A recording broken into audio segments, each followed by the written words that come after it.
Matt Moscona. I'm very important. After further review. Say it one more time. After further review with Matt Moscona. And here we go. ESPN Baton Rouge, New Orleans, Alexandria. Live from the Mercedes-Benz of Baton Rouge Studios. That's right.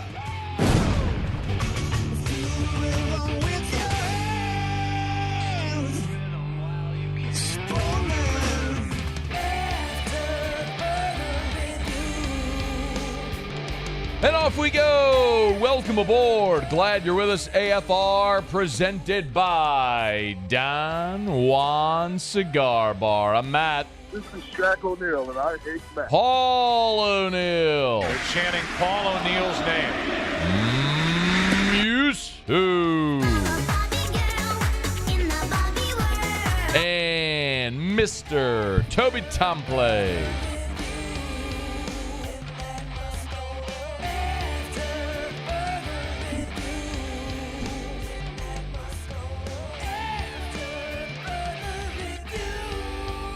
All right, we're here. Glad you are as well. Get out there, make it a good one. But how could it be any better? Let's get this thing kicked off the right way. It's time to pop the top on another edition of AFR with Bud Light. Drink easy. LSU versus Wake Forest, an epic example of how exhilarating a pitcher's tool can be. Similar to LSU Alabama 2011, the 9-6 overtime game, how epic that was because of the great defensive performances where neither defense would give an inch. It was a night where the two best pitchers in college baseball had their absolute best stuff. Neither allowed a run, yet the game was defined by a swing. Massey leans in now, comes set. Rocks and fires. Tommy White lifts it high and deep to left field. Get out of here, ball. Costello to the wall. It's out of here. Walk it off. Tommy White. Home run number 23. And LSU is moving on. Wake Forest is headed home. Chris Blair on the call, the LSU Sports Radio Network. Tommy White with an all-time moment. And all-time games are accompanied by all-time moments. The reason we remember 3rd and 17 is because it was a moment in an epic game. Warren Morris's homer, that game, the 1996 National Championship game, go watch it start to finish if you ever have 3 hours on a lazy Saturday or Sunday to go watch that game in its entirety and watch the epic ebbs and flows, the big pitches, the big swings, the great defensive moments.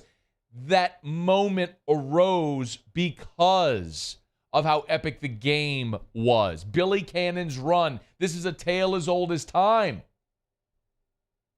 And Tommy White in the box had that opportunity because of how epic that game was, what was on the line, the fact that it felt like one swing is what was going to win it, and each team had their opportunities. This was not an illustration of inept offenses. That's not what this game was. My goodness. Dylan Cruz, Tommy White, Trey Morgan. You've got Wilkin on the other side. 8 of the 9 Wake Forest players batting over 300. Teams littered with future pros, and neither could get an inch. Every base felt sacred. Do you realize neither team had a runner reach second base until the 5th inning? It was incredible. LSU, y'all, had their opportunities in this ballgame. LSU led off the game with Dylan Cruz reaching first base on a bang-bang play. They had their first hitter reach base. LSU had their leadoff man in the 1st, the 2nd, the 7th, the 8th, and again in the 11th. But every time LSU got someone on base, Rhett Lauder slammed the door. Similarly, anytime Wake Forest felt like they might have had some type of uprising against Paul Skeens, he reminded them why he's the greatest college pitcher any of us have ever seen. What a magnificent night. Of course, we are all soaring today because LSU ended up on the right end of that historic night.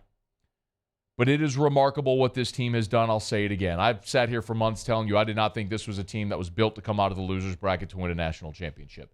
The way that it's structured now, the 2 fewer rest days, LSU not having as deep of a pitching staff, they have gotten transcendent performances from guys we did not expect. Nate Atkinhausen, Griffin Herring, among them. We knew what Paul Skeens was, and of course Ty Floyd has been fantastic, and Thatcher Hurd as well this year. And Riley Cooper's been amazing with 3 saves already. But this team is on the doorstep of doing something that is not altogether unprecedented, but certainly highly unlikely, and they are 2 wins away. And I'll remind you, in 2016, Jay Johnson did this exact same thing. They beat Miami in their opener in 2016 at the College World Series, lost their second game to Oklahoma State. They would win the elimination game, come back and beat Oklahoma State twice, go to the championship series. They won game 1 of the championship series against Coastal, and then lost 2 straight. So Jay Johnson's been down this road. And a year later, of course, LSU came out of the losers bracket. And we all know how that ended, with a national championship series loss to the Florida Gators. Both LSU and Jay Johnson, with this opponent LSU is waiting for on Saturday, have a massive opportunity to exercise their respective demons in tandem from 2016 and 2017. You know how amazing this ball game was? Paul Skeens broke a record that has stood for 34 years, and it's an afterthought. Ben McDonald held the SEC and LSU single-season strikeout record of 202 since 1989. It has been 34 years. Think of the talent we have seen come through this program. Think of the first rounders we have seen come through this program. Not just LSU, but the entirety of the SEC. The list is too long for me to start naming. And it's an afterthought in this ballgame. But Paul Skeens, his impact, however, anything but an afterthought. Skeens was absolutely magnificent. And when you absolutely had to have it, you got Skeens come up with big pitches, and you had defensive plays behind him. How apropos that in the 8th inning, LSU got almost an exact mirror image of what happened on Monday when it was Wake Forest making the great defensive play with a runner at third base, nailing him at home, and then getting their winning run home in the 8th. LSU had the opportunity, of course. In the top of the 8th inning, Johnson led off with a walk. Lee bunted him to second base.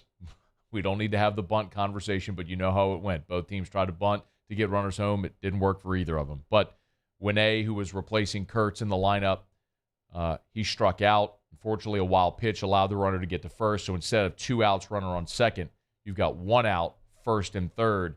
And this is when everyone thought, is this it? Is this the breakthrough moment? Is this the moment of the game where someone finally bends? And Houston, safety squeeze, and Trey Morgan delivered a play that we will remember forever. I would suggest that in the history of LSU's time at the College World Series, the only play greater would be Ray Wright going over the wall to Rob Edmund-Muth against Stanford in 2000. Trey Morgan saved LSU's season in that moment. It was an epic play where there were 6 elements that had to be perfect. Morgan had to charge at a full sprint. He had to field cleanly. He had to transfer cleanly. He had to flip cleanly to Milazzo. Milazzo had to receive the ball and catch it cleanly, and then Milazzo had to swipe, tag, make contact, and hold on to the ball. Charge, glove, transfer, flip, catch, swipe. 6 things had to happen in a matter of about 3 seconds. 6 things had to happen in a matter of about 3 seconds, perfectly, to make that play. Trey Morgan to Alex Milazzo, incredible. That play by Trey Morgan, we will remember forever. Now, whatever happens against Florida, will either prop this up even more or suppress it a bit. But we will never soon forget that moment in the top of the 8th. But even in that situation, Wake Forest still had a runner in scoring position with 2 outs. And you had Hawk up at the plate, the leadoff hitter, who's a really good contact hitter. And he had a liner to left field. And Josh Pearson was there to nab it. In the first game of this College World Series, Jay Johnson, in his in-game interview against Tennessee, said Mark Wanaka is, the way he said it was, he is the best in the, Wanaka is the first base coach, the big dude who wears the batting hat with the batting helmet with no ear flaps. Jay Johnson said in his in-game interview against Tennessee that Mark Wanaka is the best in the world at positioning outfielders.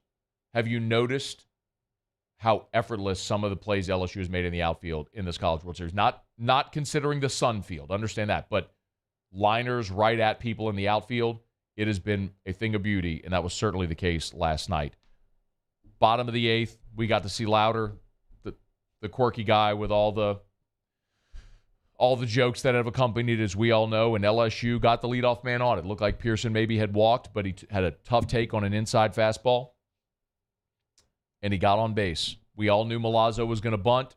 He did. Got Pearson a second.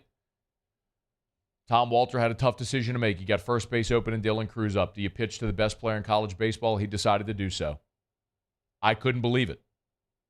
Because if Dylan Cruz gets a hit there, forever, you're the idiot who pitched to the best player in college baseball with first base open. But Tom Walter trusted his guy, and Massey got the strikeout. Then they intentionally walked Tommy White for Trey Morgan. And Morgan hit a laser to center field, but it was a flyout, and they got around it. And it was deflating. Hat tip to Thatcher Hurd for the job he did, throwing up 3 zeros. The defense that played behind him, the big pitches and the big moments, and then ultimately, like we talked about in the 11th inning, Tommy White, first pitch of the at-bat, coming through with what would be the game-winning home run to send LSU to the College World Series Championship Series. What a magnificent baseball game, an exhilarating baseball game, a white-knuckle baseball game, a game where, if you're like me, you sat nervously and could barely talk the entire time, and when it was over, you jumped in your pool with your clothes on a live stream. It happened. Check out my YouTube channel. Still work to be done, though. LSU's got 2 more to go to win the program's 7th national title, and they'll have to do it against the Florida Gators. There's much more I want to go through with last night's game. I also, of course, want to start talking about the Gators. Our friend Sean Kelley is going to be with us at 4:30 Central, so bottom of hour 2. The voice of the Gators to preview this Florida team. Theriot's here for the Riot Radio Hours. We are wall-to-wall with this College World Series game that's going to take place starting tomorrow there at Charles Schwab Field. Our open every day is brought to you by Bud Light. Drink easy in Louisiana. Just sincere thanks to our friends at Mockler Beverage who gave us tickets for all of the College World Series games up to this point. Unfortunately, we do not have them for the championship series, but it is incredible. I mean, what did we have? 5 games? 5 games they allowed us to give away 4 seats behind the dugout, 2 pair of tickets, an incredible gesture from great people. They could have done anything they wanted with them. Could have given them to clients, could have given them to anyone, could have sold them, could have done whatever they wanted. But they said, Matt, just give them away to LSU fans on the radio. So we appreciate them greatly at Mockler Beverage and Bud Light for letting us give away those seats to the College World Series. And remember, if you're going to be celebrating, watching the Tigers, hopefully take down Florida this weekend, make sure you have an ice cold Bud Light in your hand. Drink easy in Louisiana with Bud Light, the official beer of AFR. All right, it's after further review. Let me knock out a quick break. Jay Johnson talking about the game last night. Paul Skeens, Tommy White. We also heard today from both Jay Johnson and Kevin O'Sullivan as they preview the championship series. We have got a ton to do, and glad you're with us. Stick around here on a Friday edition of AFR. AFR. Get Gordon and get it done. My goodness, how much more value do those signed baseballs with members of the G team, including Cade Beloso, Gavin Dugas, and Trey Morgan have now. Get Gordon and get it done. We tell you every single day, if you are injured in an accident, it's not your fault. You need representation. Get Gordon and get it done. Gordon McKernan Injury Attorneys. Gordon McKernan Injury Attorneys helping people in Louisiana. And, of course, through Gordon Gives, so many amazing things that they do there, from their bike giveaway around Christmas, the car seat giveaway that they do every year. They support breast cancer awareness. And, of course, in this NIL era, Gordon McKernan Injury Attorneys has been so forefront in the forefront, of helping student athletes get great NIL opportunities, not just in football and not just at the flagship, but at all universities across the state and all different sports, men and women. It's Gordon McKernan Injury Attorneys. You know what to do. Get Gordon and get it done. Get 3.99% financing at Corvell Toyota in Opelousas on select 2023 models. And we also have a large selection of pre-owned inventory. So come on down to Happy Town. That's Corvell Toyota in Opelousas. Happy Town, USA. Follow us on Twitter at 1045ESPN to cast your vote in the Citizens Bank and Trust Poll of the Day. Vote daily inside Off the Bench, live at lunch on Palmer. And after further review, Citizens Bank and Trust brings you the Poll of the Day via Twitter at 1045ESPN. The importance of doing this fortified program and offering it to people down here is, number one, the only real chance you're going to get to do this is when you put on a new roof or build new. And through companies like HUDCO, who's kind of leading the way in this thing, it's going to offer the customers a huge advantage in the insurance market and the price of their insurance. You know, we're not looking to make a fortune off fortifying. We're trying to give you a better product than our competitor at the moment. I'm trying to do something that he can. I'm trying to give you something better. So a lot of these insurance jobs, you're getting a re-roof, you're only paying your deductible. Let's sit down and talk about the fortified and let's see what it does to your insurance premium. You're getting a steal. Yeah. You're getting a brand new roof and a fortified certificate for your deductible, essentially. And I think we're rocking and rolling.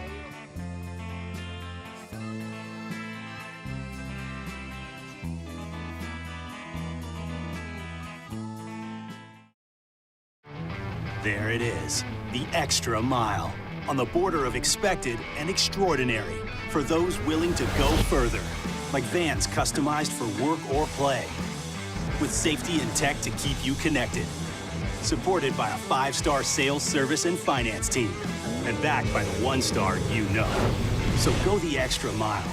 It's never crowded, because so few have what it takes to go there. Mercedes-Benz Vans. Gulf Coast Office Products is a nationally recognized Savin office equipment dealer based right here in Louisiana. Over 100 employees strong, Gulf Coast has the boots on the ground to support all vertical markets from education, engineering, legal, and finance. With the latest in office technology from desktop to production segment units, Gulf Coast and Savin have the perfect fit for you. Call 225-756-2644. That's 756-2644 for Gulf Coast Office Products.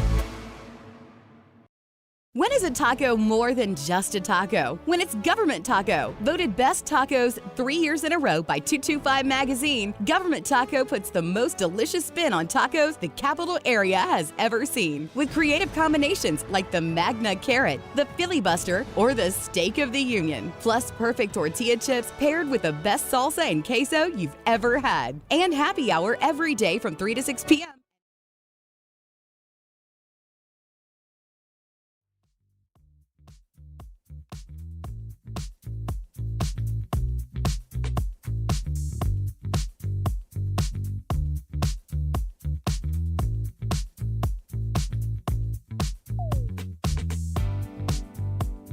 After further review with Matt Moscona, presented by Don Juan Cigar Bar, ESPN Baton Rouge, New Orleans, Alexandria. Yeah, it's just going to come down to execution, just playing the game one pitch at a time. We know what to do. We know what we got to do, and we're just going to play our game, hope for the best. That was Tommy White after his dramatic walk-off home run to send LSU to the College World Series Championship Series against Florida. 6 o'clock, first pitch on Saturday. I want to remind you of a couple of things, some housekeeping here. Of course, the game will be broadcast on our sister station, Eagle 98.1. We are going to do a pregame show both Saturday and Sunday, and we'll be here in studio, and we'll stream it live on YouTube. So for those who are watching on the Watch 104.5 ESPN YouTube channel, thank you. If you're not, please subscribe up. It's free. Just hit the subscribe button, hit the bell so it notifies you when we go live on the channel or videos posted. So tomorrow, and it'll also be, of course, on terrestrial radio on Eagle 98.1 and 104.5 ESPN Baton Rouge. So the pregame show will start at 4 o'clock Saturday, noon on Sunday. The radio and YouTube stream pregame show, 4 o'clock Saturday, noon Sunday, leading you up until the network pregame show. And I am very pleased to tell you, as many have asked, yes, T-Bob and I will be doing Whiskey and Wine tomorrow at Don Juan Cigar Bar. So if you were looking for a place to watch the game or come hang out after the game, T-Bob and I will be at Don Juan for Whiskey and Wine. We invite you to come out and join us. We appreciate Don Juan Cigar Bar. I loved this comment from Jay Johnson. His initial thoughts after LSU walked off Wake Forest. Give a listen. It's one of the greatest moments of my life, honestly. Couldn't be more proud of our team. I think that exemplifies the talent on this roster, but more importantly, the character and the people. And as I look to my left, I just see 3 great players that are better people than they are players. The best pitched college baseball game I have ever seen from both sides. Obviously, what Paul did was spectacular. What Thatcher did was spectacular. You know, you might see 4 pitchers that were on that mound tonight from both teams that will pitch in Major League Baseball All-Star games. And hat tip to Coach Walter and Wake Forest. I mean, we just slayed a giant tonight. It's not understating it. I mean, that Wake Forest team had not lost a series all year. That Wake Forest team had not lost back-to-back games all season. That Wake Forest team was the number 1 seed. The string of number 1 seeds not winning the national championship continues yet again after LSU takes down the number 1 seed, Wake Forest. Nothing easy about that. A couple of things. There's a lot that we're gonna sift through, and things that I know we're gonna talk about a bunch. First, if we're just gonna go kind of chronological. After the game, Paul Skeens disclosed that this was never even a decision about him pitching on 4 days rest. There was no doubt. I know, our strength coach is Wes. I knew everyone was going to do everything in their power to get me ready. Everyone's going to get everyone else on the staff ready to pitch. 2 or 3 more times for the bullpen arms. But there was no doubt in my mind, and to be honest, there wasn't a whole lot of conversation. Coaches are coy and they play close to the vest, but I think we all knew this all along that Paul Skeens was going to pitch in this ball game, and he did absolutely brilliantly. Now, the Trey Morgan play that we discussed a bit ago in the open,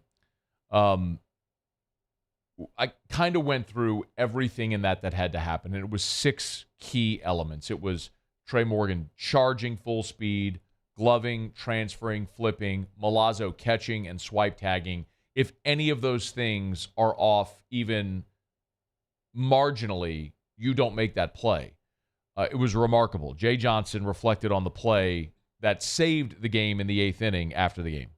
Yeah, we work on it all the time, and I'll tell you, it was a big benefit who we played to get to this point. You know, when you look at Tulane, you look at Oregon State, you look at Kentucky, that's 3 of the best bunting teams in the country, and both going into the regional and the super regional, we spent a large amount of time on bunt coverages to both sides, safety squeeze defense, and we've finally been able to get him back over to first base here, in the postseason, because he's healthy enough to do it, and what a play. I mean, nobody's played better in this World Series than Trey, and hasn't been a bigger play in this World Series than that bunt play.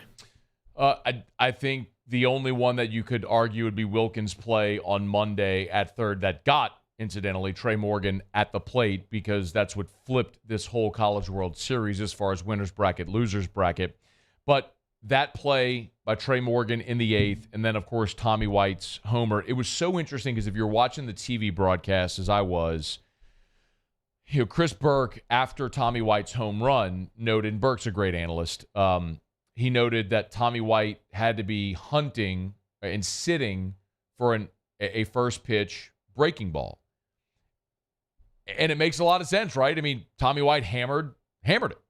And, I mean, he usually if you get an off-speed pitch, if you're sitting fastball, you're going to be way out in front of it. But it was so interesting because Tommy White, after the game, disclosed what he was actually looking for in that first pitch. Yeah, so I was definitely going for heater. I thought a heater was coming, but I was very amped up, and I saw a slider that was up, and I could get my bat hit to it, so that was about it. So he says he was looking for a fastball, and it actually makes a little bit of sense, right? Do we know of Tommy White's 23 homers, how many he hit opposite field? Do you know the number offhand, Muse? It's fewer than 10, certainly. Ballpark it 5. Yeah, probably. Down the stretch, he had a few more. Like both of his against Kentucky were to the pull side. Yeah. So it was a few more later in the year, but it took him until like late April. Safe to say, of the 23 homers he's hit this year, let's say a handful have been to the pull side. The vast majority have been to the opposite field. And because he's such a good opposite field power hitter, when you see him pull a ball like he did, it makes sense, right? If he were thinking fastball, and so he had the front foot loaded and he was ready for the fastball, that means he was out in front of the slider, which is why he pulled it to left field. And when you're just that strong, even if you're out in front, you flick the bat and you can muscle it out, even on a day like that. When late in the game, the winds did calm, but sometimes the story within the story is interesting. A good example is the pitch that Wilkin hit off of Hurd in the 11th, in the Wake Forest half of the 11th, is an indicator of a guy sitting on a pitch, getting the pitch, and just missing it. In the 11th, when A struck out, Houston popped out, so you very quickly got 2 up, 2 down in the 11th. And then Hurd was overpowering Hawk. I mean, it was 1-2, and you think, man, he's just going to cruise through this inning. And then Hawk gets that sort of bunt single, right? Like the swinging bunt, the check swing that just dribbles toward third, and he's safe. Well, and he steals second base. And remember what happened. Hurd was rolling, and then LSU challenges at second base. They lose the challenge. And then in the middle of the AB against Costello, Hurd's communication device is broken, so he's got to stop and come off the mound and get that. So now he is completely out of his rhythm, and he walks Costello. So now you've got 2 on and 2 out. And you went from cruising through this inning to Wilkins up, go ahead run in scoring position, and Hurd's got to go make a pitch. First pitch, he misses with a breaking ball, and then he comes back with the fastball, and he grooved Wilkin a fastball. That Wilkin that's a dude who led the nation in home runs this year. 31 homers, and Hurd grooved him one. And he just missed it. Go back and watch the clip. Wilkin swings it immediately in disgust, throws his head down, throws his bat down. He got his pitch, and he just missed it. Tommy White did miss it. That's the biggest difference in that situation. Their slugger missed it. Yours didn't. Man, what a game. Absolutely incredible. Theriot's here in 30 minutes from right now. We'll get his thoughts not only on that, but looking ahead to this weekend against Florida. We're brought to you by Mold Zero USA, mold-0usa.com, mold-0usa.com. Got to see Jim Woodworth yesterday over at Mold Zero, doing amazing things, man. I tell you all the time about your residential building, but he was telling me so much about all that, and I probably should talk even more about this. So many of the commercial buildings he's done, schools, locker rooms. I mean, think about that. If you're at school and you have a locker room or a fitness facility, you have a locker room, think of all the mold, the mildew, all of what could be in the carpets in that locker room, on the walls. And just let him come in and spray that non-toxic patented dry fog treatment. Not only will it kill all the mold and the other pathogens, but it'll remove that odor, all the bacteria that causes the odor, kill all that as well. Such a great sanitization process as well. It's Mold Zero, mold-0usa.com, mold-zero-usa.com, mold-0usa.com for Mold Zero USA. All right, it is after further review. Thank you for being here with us as always. You can email us, tweet us, jump in the Body Forward YouTube chat, or text 225-396-4400, 396-4400, 396-4400. Would love to know your thoughts, man. Where were you last night watching the game? Got any good stories? Let me know. If you got pictures, a lot of y'all have taken videos of you or your friends or your family watching Tommy White's walk-off. Tweet that video. Tweet it at me. Share it with me on text or Instagram or or Facebook. Would love to get plenty of that in. Today is equal parts celebration of one of the most dramatic, historic wins in program history, which has put LSU into the championship series now for the third time in this format and the first time since 2017. But it's also a day to start to look ahead to the Florida Gators, and we're going to do plenty of that. 1 hour from right now, our buddy Sean Kelley, the voice of the Gators, will be here with us to let us know all we need to know about this Florida team as they churn toward this College World Series final, which starts on Saturday. Okay, y'all, it's after further review. Let me knock out a quick break. We'll continue here on AFR. AFR. Brought to you by River City's 1 Hour Air, where they're always on time or you don't pay a dime. So last night out after LSU walks off Wake Forest, I went outside and I fired up a YouTube live stream and did a post-game show. And one of the things that was evident, because as I walked outside, I was fully dressed still from the show. Took off my jeans, put on some gym shorts, took off my shoes and socks, put on some flip-flops, took off my work shirt, put on a light golf shirt. Why? Because even at 10 o'clock last night, it was hot. Y'all, can you imagine if your AC goes out? You don't want to. Look, we're heading into the weekend. It's going to be hot this weekend. If you have trouble with your AC, doesn't matter that it's the weekend. Call River City's 1 Hour Air. They'll always come out nights, holidays, weekends, and they'll never charge you extra to come out. And you'll always get a great customer service experience with River City's 1 Hour Air. Give them a buzz today at 752-0001, 752-0001, where they're always on time or you don't pay a dime. There it is, the extra mile, on the border of expected and extraordinary for those willing to go further, like vans customized for work or play, with safety and tech to keep you connected, supported by a 5-star sales, service, and finance team, and backed by the 1-star you know. So go the extra mile. It's never crowded because so few have what it takes to go there. Mercedes-Benz Vans. When is a taco more than just a taco? When it's Government Taco. Voted best tacos 3 years in a row by 225 Magazine, Government Taco puts the most delicious spin on tacos the capital area has ever seen. With creative combinations like the Magna Carrot, the Filibuster, or the Steak of the Union. Plus perfect tortilla chips paired with the best salsa and queso you've ever had. And happy hour every day from 3 to 6 p.m. and all day on Thursday. Government Taco, 5621 Government Street. I've been doing business with Luba for 25 years. They're dependable, trustworthy. It's just the attention to detail with our clients. Our folks have years and years of experience. They're highly trained professionals, but many companies have that asset. What I'd like to think makes Luba a bit different is that we use those talents in a way that truly is dedicated to serving the needs of the folks who depend on us.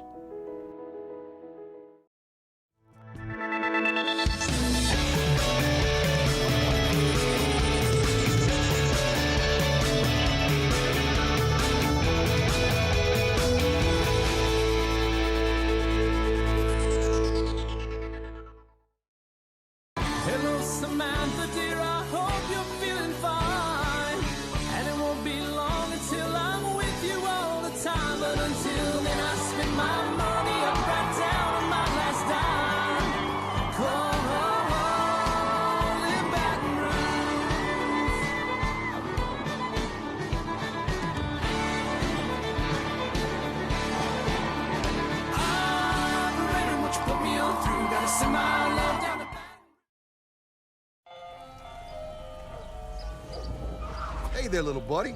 What's the matter? What's the matter? My windows, siding, and my door. That's what's the matter. Relief Windows can fix all of that. I got you. Pop, pop.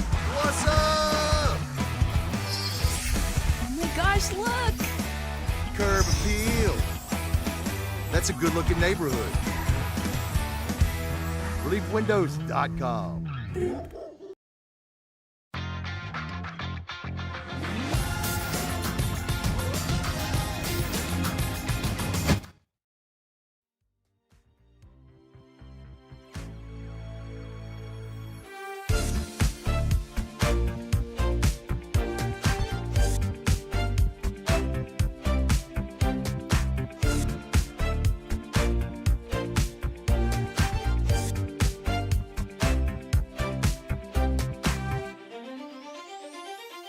After further review with Matt Moscona, presented by Don Juan Cigar Bar, ESPN Baton Rouge, New Orleans, Alexandria.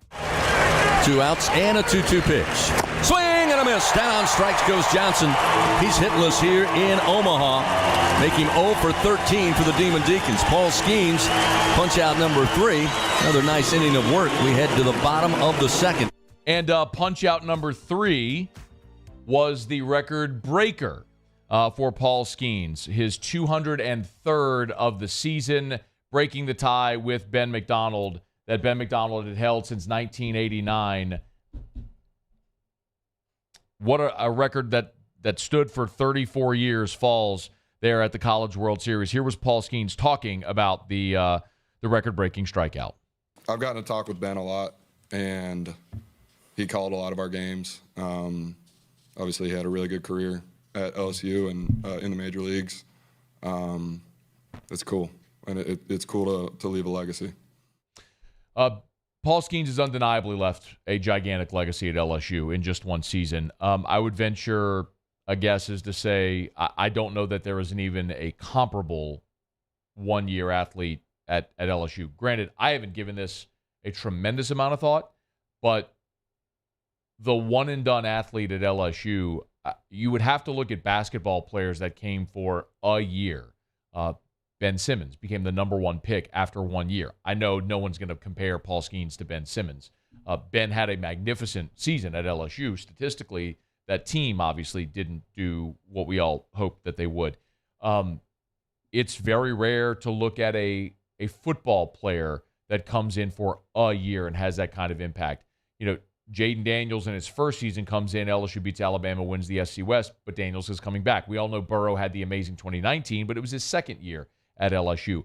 Lloyd Peaver back in 1992 was undefeated and an All-American in 1992 in his one season. Unfortunately, as is so often the case with LSU baseball, if your season doesn't end in Omaha or end with a dog pile in Omaha, a lot of times your great successes are, I don't want to say forgotten, but they're certainly lessened because of the standard that's set here, whether that's right or wrong. Regardless of what happens in this championship series, Paul Skeens is the greatest arm talent that's ever come through here, and he's had the greatest season for a pitcher in LSU history. That's inarguable. I'm the guy who sat for, Ben McDonald has been the standard here for almost 4 decades, and I'm the one who has said Aaron Nola Ben was a better arm talent, undeniably. Aaron Nola had the better career and matched the arm talent so much so that he was a top 10 draft pick. Not throwing 100 miles an hour, but Nola had the better career. Paul Skeens now has, and it's odd how we'll remember him, and certainly whatever happens over these next 2 or 3 days in Omaha will punctuate this one way or another. But Paul Skeens, this is not even debatable. When you're looking at ERA, whether you're looking at strikeout numbers, strikeout to walk numbers, just the going along with the arm talent. The coming back on short rest in Omaha, the 2 performances in Omaha, setting a record that had stood for 34 years and doing so in 30 fewer innings, It's incredible what Paul Skeens has done.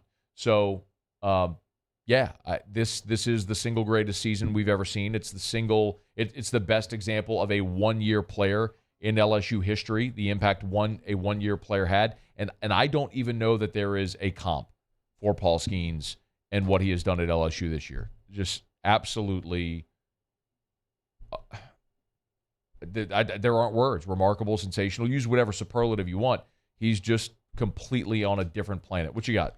Did you go through Larson there with the 1 year? 40 homers record, RBI record, and a national title? Larson is a great one. Yeah, Larson would be a great one. Probably thus the comp in baseball. Yeah, that's a good pull. And Larson was the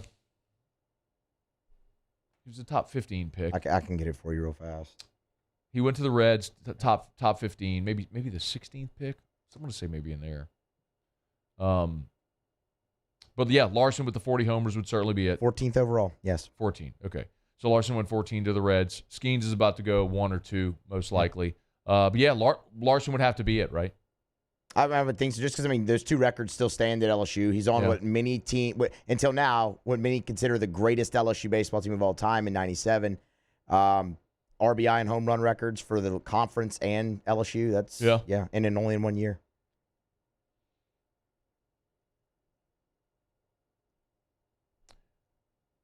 I'm trying to think, and I guess my brain is going in terms of were there impact players on national championship teams in 1 year? Larson, obviously. I'm thinking of through the football seasons, like what transfers came in that could have had an impact. Not in a year. Not like this. Nothing. So it's, man, what a season for Paul Skeens. What a pleasure for all of us to be able to watch it. All right, it is after further review.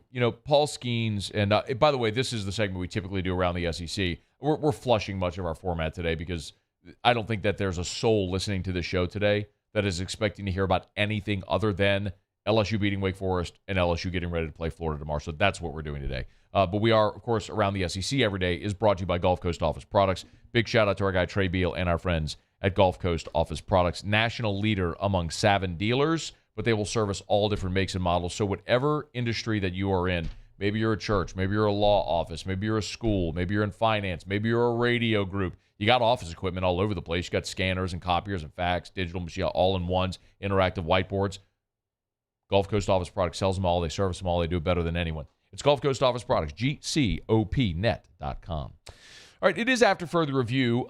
Thanks for being here with us. I'll continue to remind you, our Friday show is brought to you by Don Juan Cigar Bar, and we got a late confirmation on this, but yes, T-Bob and I will be at Don Juan Saturday for Whiskey and Wine. So as soon as LSU and Florida game 1 of the championship series goes final, we will be live at Don Juan Cigar Bar for Whiskey and Wine, and we hope that all of you will join us at Don Juan for that broadcast on the 104.5 ESPN YouTube channel. All right, it is after further review. Let's see, Theriot here in about 17 minutes.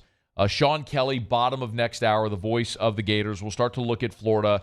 I know a lot of people have talked about the format and the fewer days off and how, I don't know if it's unfair, whatever the case may be, that Florida is rested and going to have their rotation in order where LSU isn't. That's the benefit of advancing through the winners bracket. Florida has earned that. They have earned that advantage by not losing. And 3 times they were down at the College World Series, and all 3 times they came back and won those games. So credit to Florida for finding a way to get that done.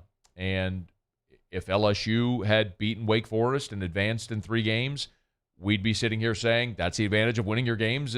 That's what you get. So there should be advantages for winning, for moving through the winners bracket, just like there are advantages in the regional and super regional rounds. When you're a national seed, you get to play at home. I mean, that is the reward for winning a lot of games and being in that position. So I'm not mad about it. It's something if you're LSU, you're going to have to deal with. You're going to set up Ty Floyd on Saturday, very likely Nate Ackenhausen on Sunday, each on 4 days rest, and then if you get to Monday, you figure it out after there. All right, it's after further review. Let me knock out a quick break. I'm Use. We'll do Tigers and the Pros. We'll continue talking LSU Wake and getting you ready for LSU Florida. Stick around here. It's AFR. AFR. You're looking for a place to watch the game on Saturday or Sunday? Get on by Pluckers, Nicholson, Bluebonnet, dine-in, carry-out, or delivery. 28 flavors of award-winning jumbo chicken wings, ice-cold draft beer, full-service bar, and sports on TV. So 6 o'clock first pitch for LSU in Florida on Saturday. Why not spend a Saturday night at Pluckers? Nicholson, just south of campus, Bluebonnet right in front of the Mall of Louisiana. At Pluckers, they will have the sound piped through the speakers. So if you can't be in Omaha, if you're not going to be at Charles Schwab Field, if you're going to be here in Baton Rouge looking for a place to watch the game, the best place to be is going to be at Pluckers. They'll have the games on all the TVs. The Bluebonnet location, of course, has the 8-foot by 13-foot TV wall. So you can sit there and watch the game right there on this 8-foot by 13-foot wall of TVs. And, of course, eat award-winning jumbo chicken wings, drink ice-cold draft beer, and watch the Tigers and the Gators Saturday, Sunday, or any sporting event at Pluckers if you don't like our wings. We'll give you the bird. I've been doing business with Luba for 25 years. They're dependable, trustworthy. It's just the attention to detail with our clients. Our folks have years and years of experience. They're highly trained professionals, but many companies have that asset.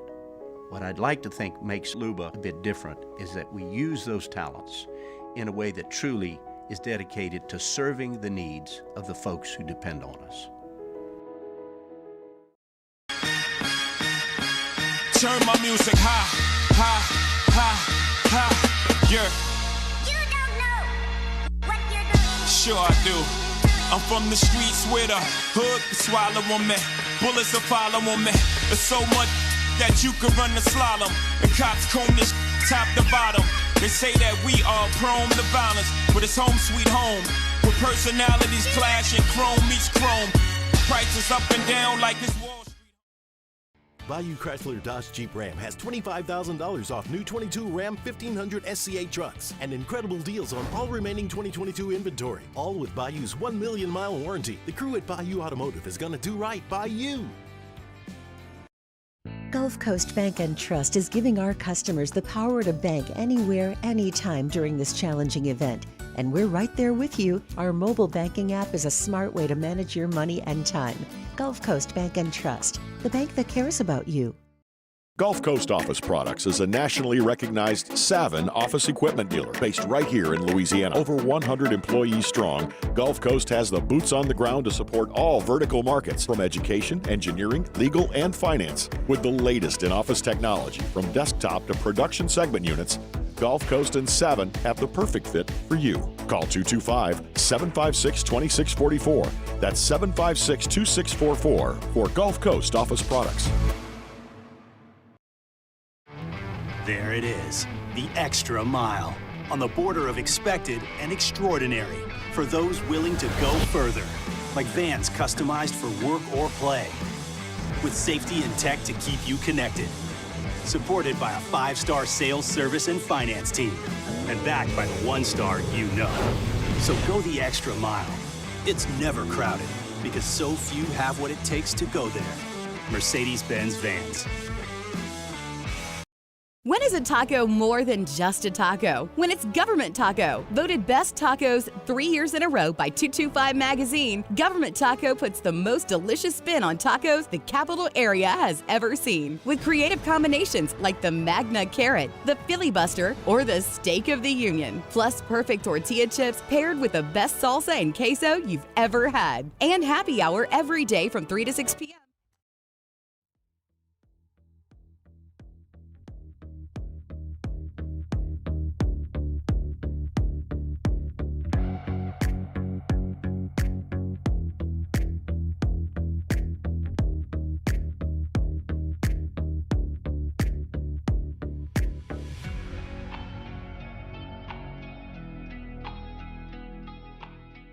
After further review with Matt Moscona, presented by Don Juan Cigar Bar, ESPN Baton Rouge, New Orleans, Alexandria. Look to my left. If you're one of the best players in the transfer portal, there's only one place to come play. Because last summer I spent a lot of time with these young men, and I think they would tell you they made the right choice. So I'd want to join forces with them if they're out there.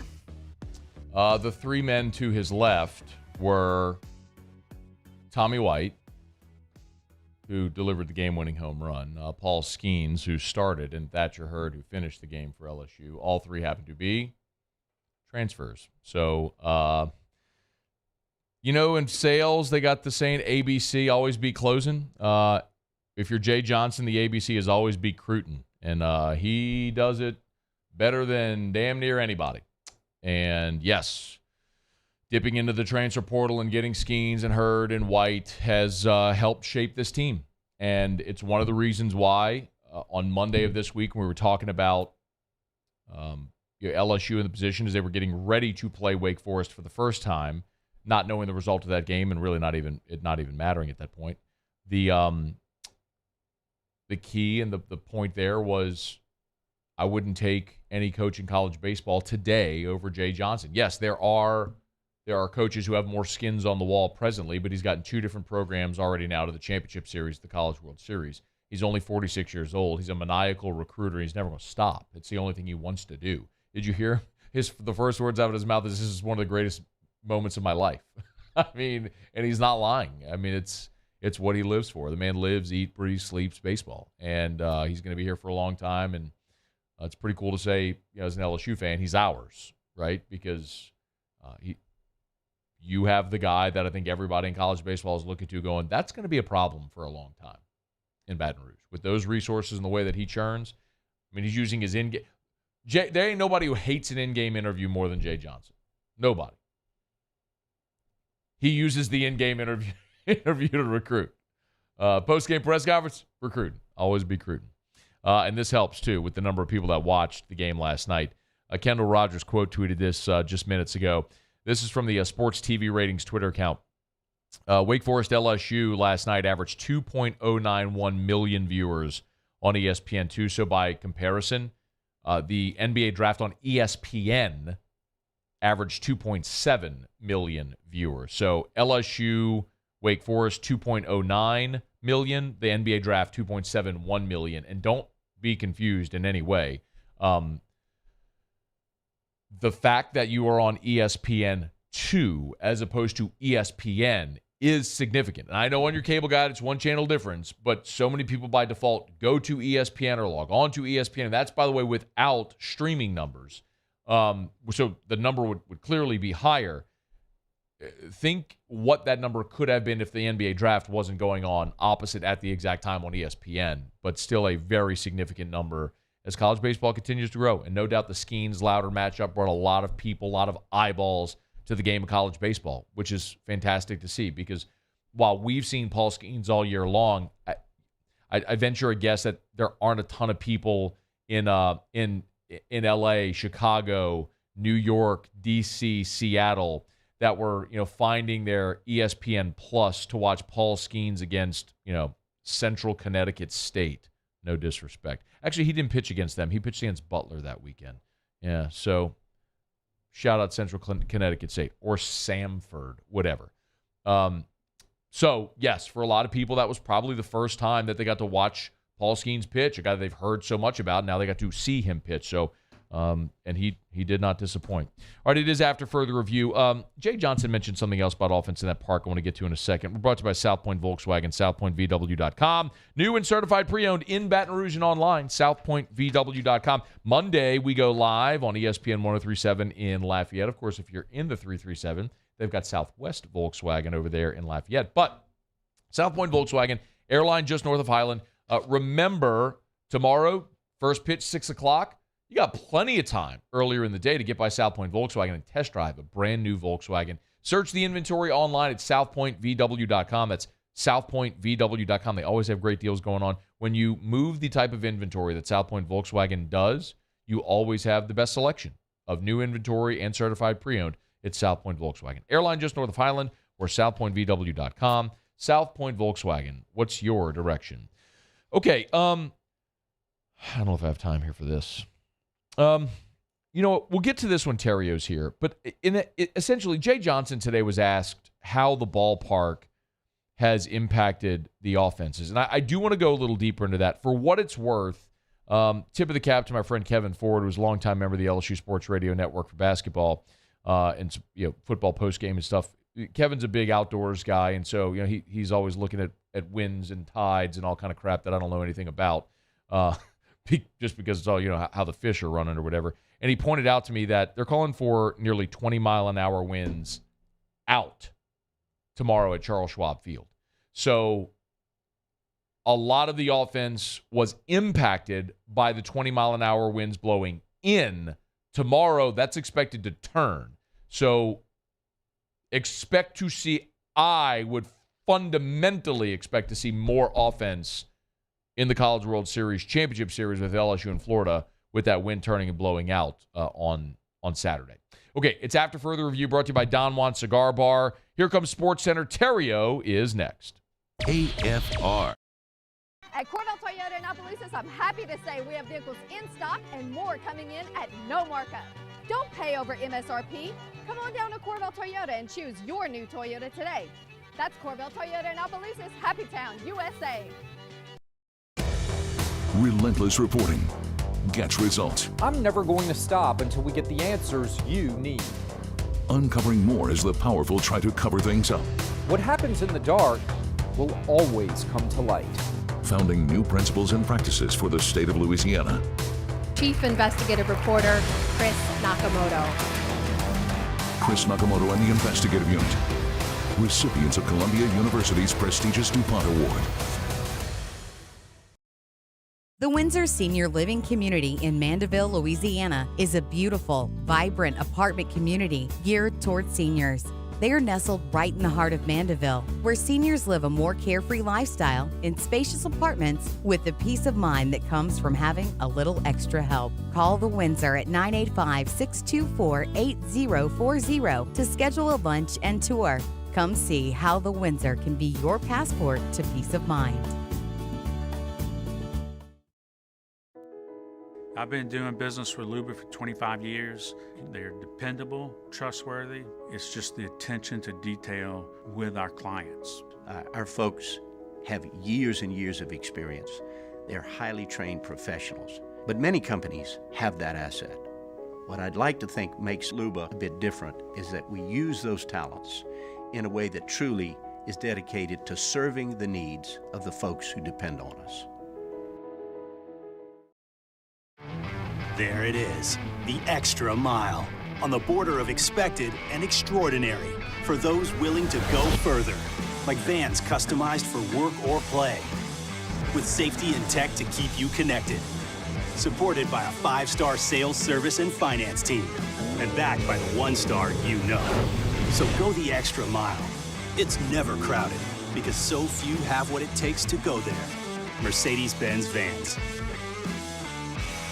Gulf Coast Office Products is a nationally recognized Savin office equipment dealer based right here in Louisiana. Over 100 employees strong, Gulf Coast has the boots on the ground to support all vertical markets, from education, engineering, legal, and finance. With the latest in office technology, from desktop to production segment units, Gulf Coast and Savin have the perfect fit for you. Call 225-756-2644. That's 756-2644 for Gulf Coast Office Products.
This is SportsCenter.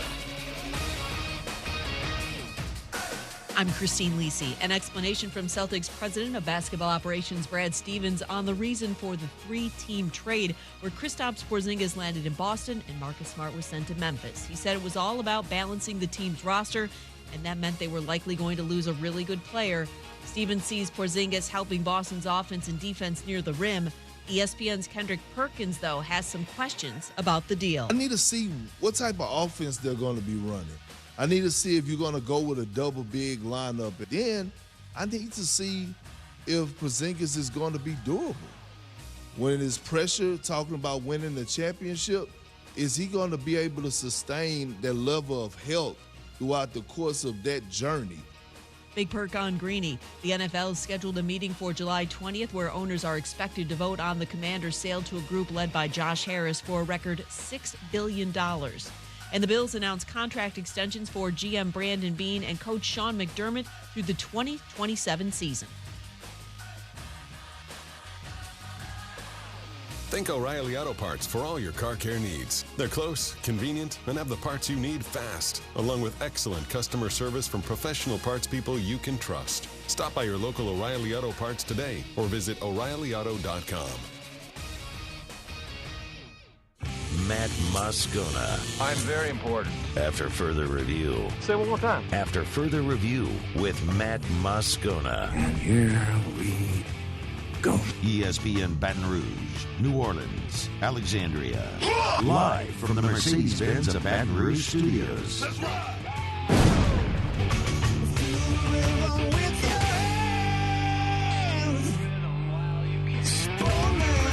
It's that Louisiana boy, yeah, they call him the Riot. Born and raised in the swamps, on the fight like a tiger. He going beast mode, baby, he a beast though. What you think he supposed to do? You picture better reload.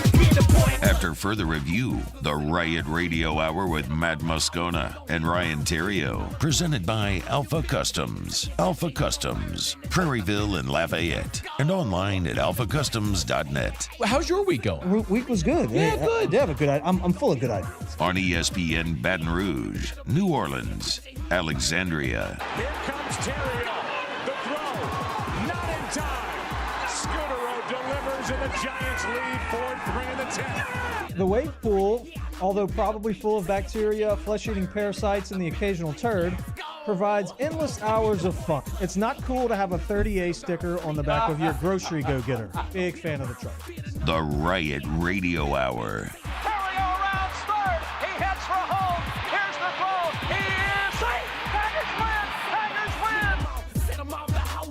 Hour 2 off we go. Welcome aboard. Glad you're with us. AFR presented by Don Juan Cigar Bar. Matt. You're a loser, man. Hey, shut up, kid. Paul O'Neill. They're chanting Paul O'Neill's name. Yusuf. Hey.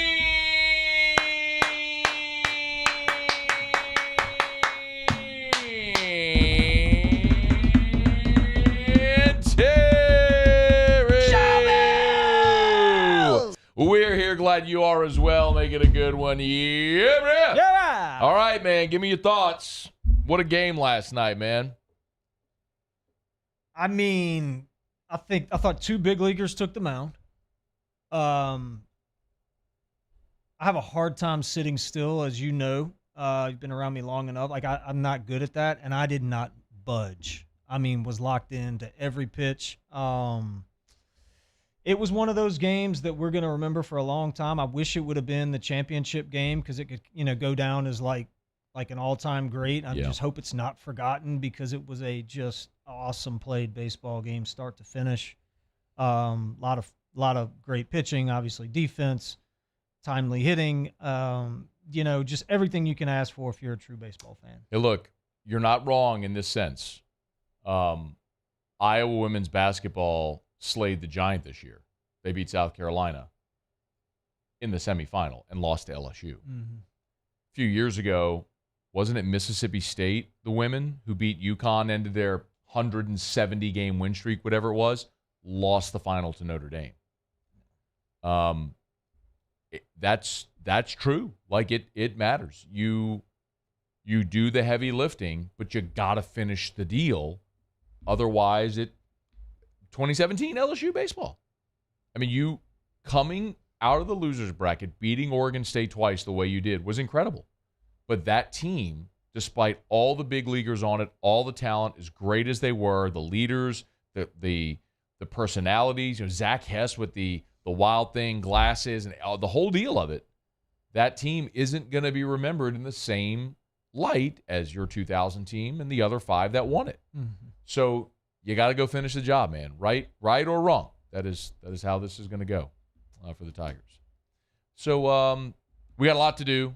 Sean Kelley, bottom of this hour. We'll talk to the Otter in 1 hour from right now. And the LSU baseball team is going to the zoo today. Yeah. They'll actually be at the Omaha Zoo, the Henry Dorley Zoo, in about 25 minutes. Am I to believe we are going to call Gavin Dugas at the zoo? We're going to call him at the zoo. Yeah, he's like, no, man, we're going to be at the zoo. I said, so?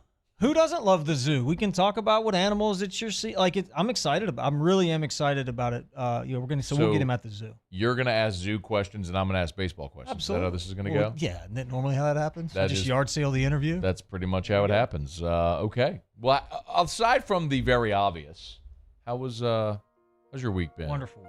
Good. Glad to hear that you've had a wonderful week. The girls started regionals today. It's a big deal. Okay. The Flying Squirrels are in regionals? So they won their state. They won the state title, obviously.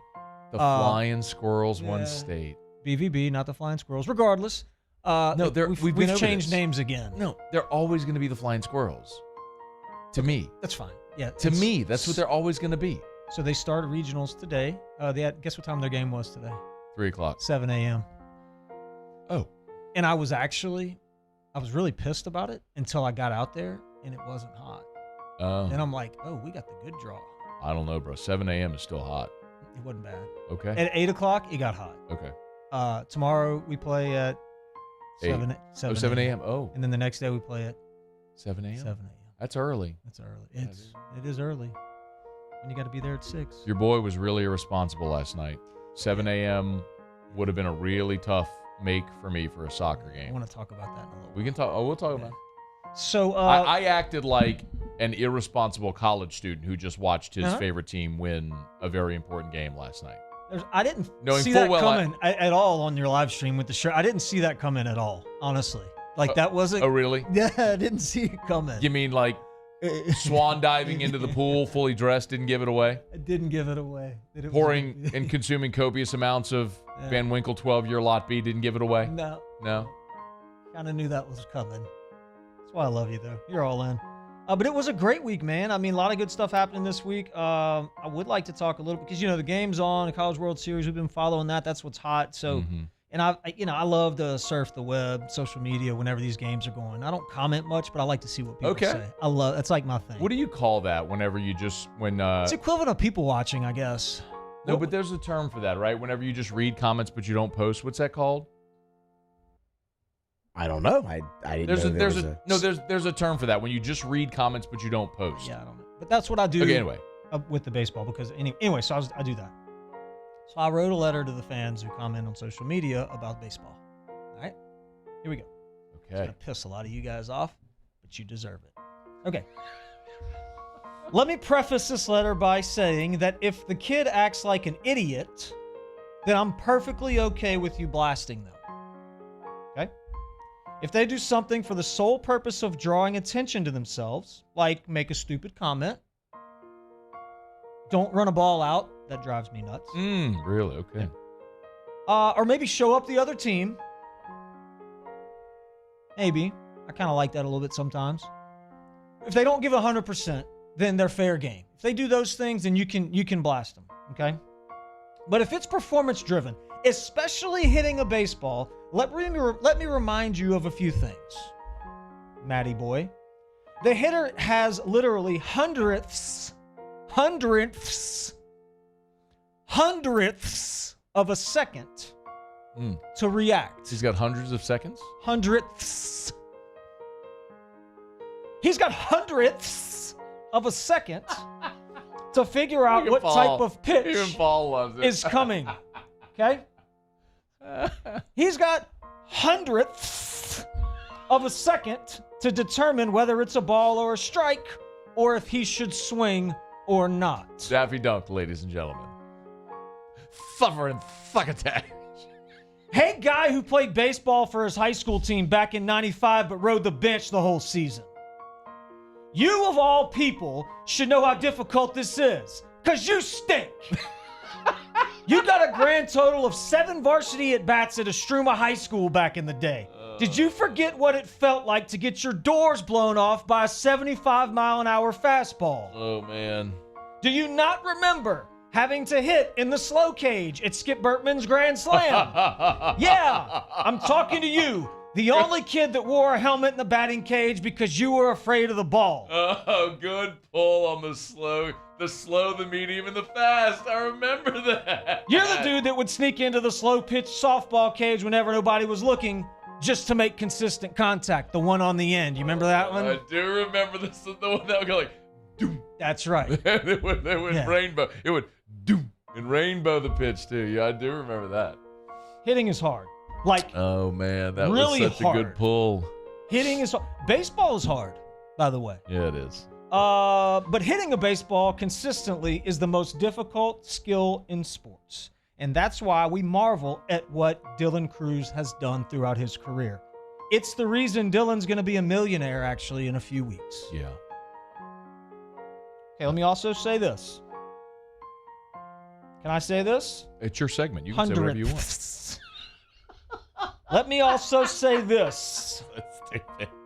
The shortstop position and the catcher position are the two most important positions on the field. Oh. You have my attention now.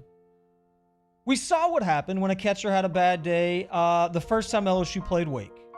All y'all part-time fans were complaining about the umpire. But the truth is, our catcher did not play his best. I'm not sure what the injury is, but according to Jay, he was a little banged up. Floyd was all around the zone, and for whatever reason, Travinsky had a hard time handling him. Maybe he's hurt, or maybe he just had a bad day. But either way, I think we all saw how important the catcher position is. Whether he was 0 for 5 or 5 for 5, his defense was the most important part of his game that day. Same is true for the shortstop position. Hundredths.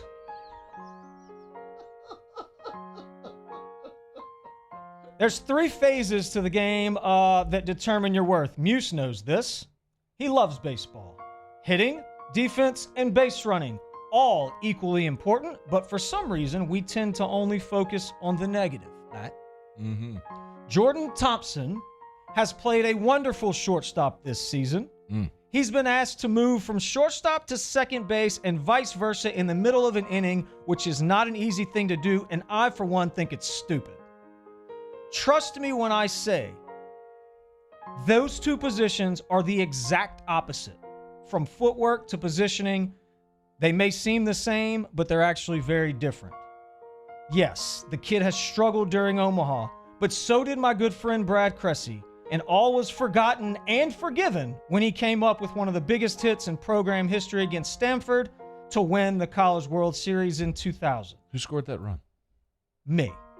Hundredths. So y'all do me a favor. Before you type a negative comment about kids' performance, remember there's more to the game than just hitting. Also remember, baseball is hard. And lastly, remember that nobody wants to do well more than the player. He's doing his best to stay positive and ready when his time comes. Pull for him rather than bashing him. Maybe it's the former player in me, but trust me, he feels it. Sincerely, Ryan. It's after further review. Very well said, by the way. But what do you know about playing shortstop? Or Hundredths. hitting a baseball or anything like that?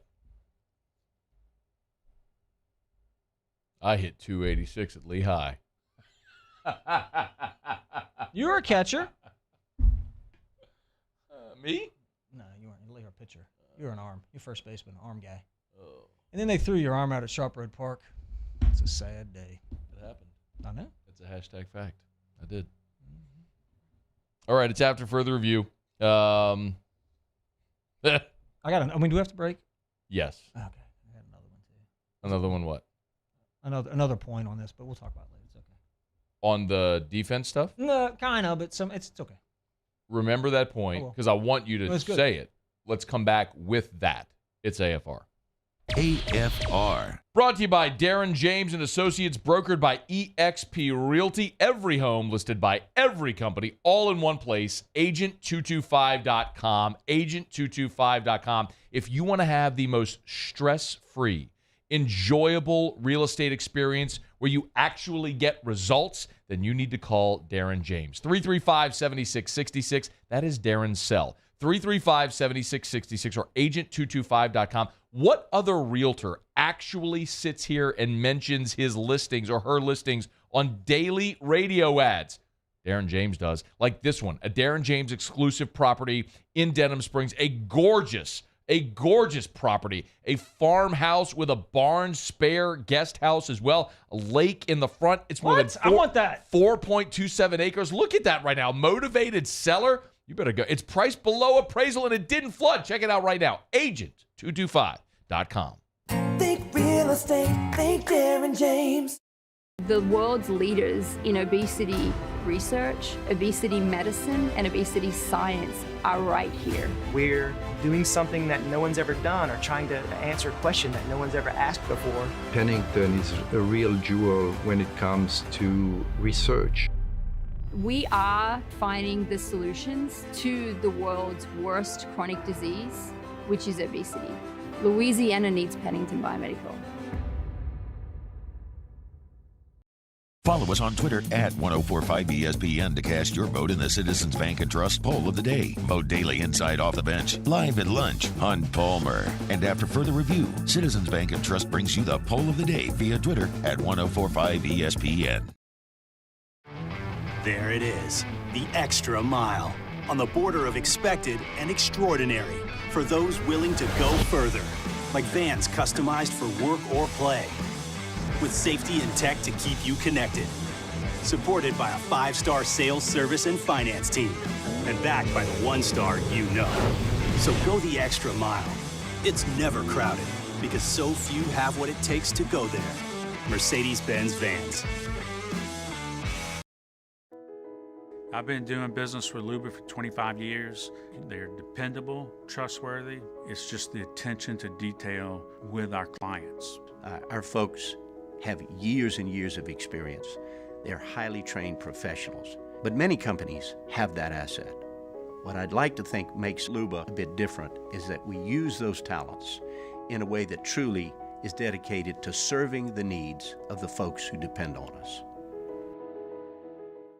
Gulf Coast Office Products is a nationally recognized Savin office equipment dealer based right here in Louisiana. Over 100 employees strong, Gulf Coast has the boots on the ground to support all vertical markets from education, engineering, legal, and finance. With the latest in office technology from desktop to production segment units, Gulf Coast and Savin have the perfect fit for you. Call 225-756-2644. That's 756-2644 for Gulf Coast Office Products. When is a taco more than just a taco? When it's Government Taco. Voted best tacos 3 years in a row by 225 Magazine, Government Taco puts the most delicious spin on tacos the capital area has ever seen. With creative combinations like the Magna Carrot, the Filibuster, or the Steak of the Union. Plus perfect tortilla chips paired with the best salsa and queso you've ever had. And happy hour every day from 3 to 6 p.m. and all day on Thursday. Government Taco, 5621 Government Street. Gulf Coast Bank and Trust is giving our customers the power to bank anywhere, anytime during this challenging event. And we're right there with you. Our mobile banking app is a They be like, no, he didn't. Tattoos and fast cars, do you know who we are? I'm Lil Weezy, putting it down for them. Every time I come around your city, bang, bang. Make it rain, real about. After further review with Matt Moscona, presented by Don Juan Cigar Bar, ESPN Baton Rouge, New Orleans, Alexandria. T-Bob and I will be live for Whiskey and Wine at Don Juan Cigar Bar immediately following LSU and Florida Saturday night, game 1 of the championship series. First pitch, 6 o'clock. You'll hear it right here on, well, you hear the game on Eagle 98.1. We will also have a pregame show on Eagle 98.1, 104.5 ESPN, and the 104.5 ESPN YouTube channel starting at 4 o'clock Saturday, noon on Sunday. So pregame leading you up to the network pregame, and then T-Bob and I Saturday night at Don Juan for Whiskey and Wine. Spread the word. Tell your friends. Game watch party. Come drink beers. Come drink some whiskey with us. Have a cigar. Celebrate a Tigers win. Tigers are winning tomorrow, right? Oh, yeah. Absolutely winning tomorrow. Ty Floyd against Brandon Sproat. Floyd's hot. You know anything about Sproat? We'll get to that later. Actually, we're going to talk to Sean Kelley in 10 minutes. The good buddy of ours, who's a radio voice of the Florida Gators. We're going to get to that. Okay. We're going to do Kick Rocks. You said you had a point that you wanted to get to right before we were going to break. Yeah, so lurking is the phrase. Oh, yes. By the way, shout out. I guess I can say this. A guy who's running for governor texted me and told me that. Okay. Yeah. So, and I hope he wins. I don't know if I can say his name, if that's like an equal time thing or whatever. Yeah, I mean, you can do whatever you want. It's your show. Stephen Wagsback You can do whatever the hell you want. Loves the show. Yeah. Good dude. Listens to the show. Yeah. Said, hey, The term is lurking. Yeah. So lurking. Is that negative? I wonder. We need to ask if that's Regardless, regardless. It's not a negative thing. It's just someone who reads comments and doesn't post. So lurking is what it's called. That's what I was doing, and that's what I do. You're a lurker. You don't post.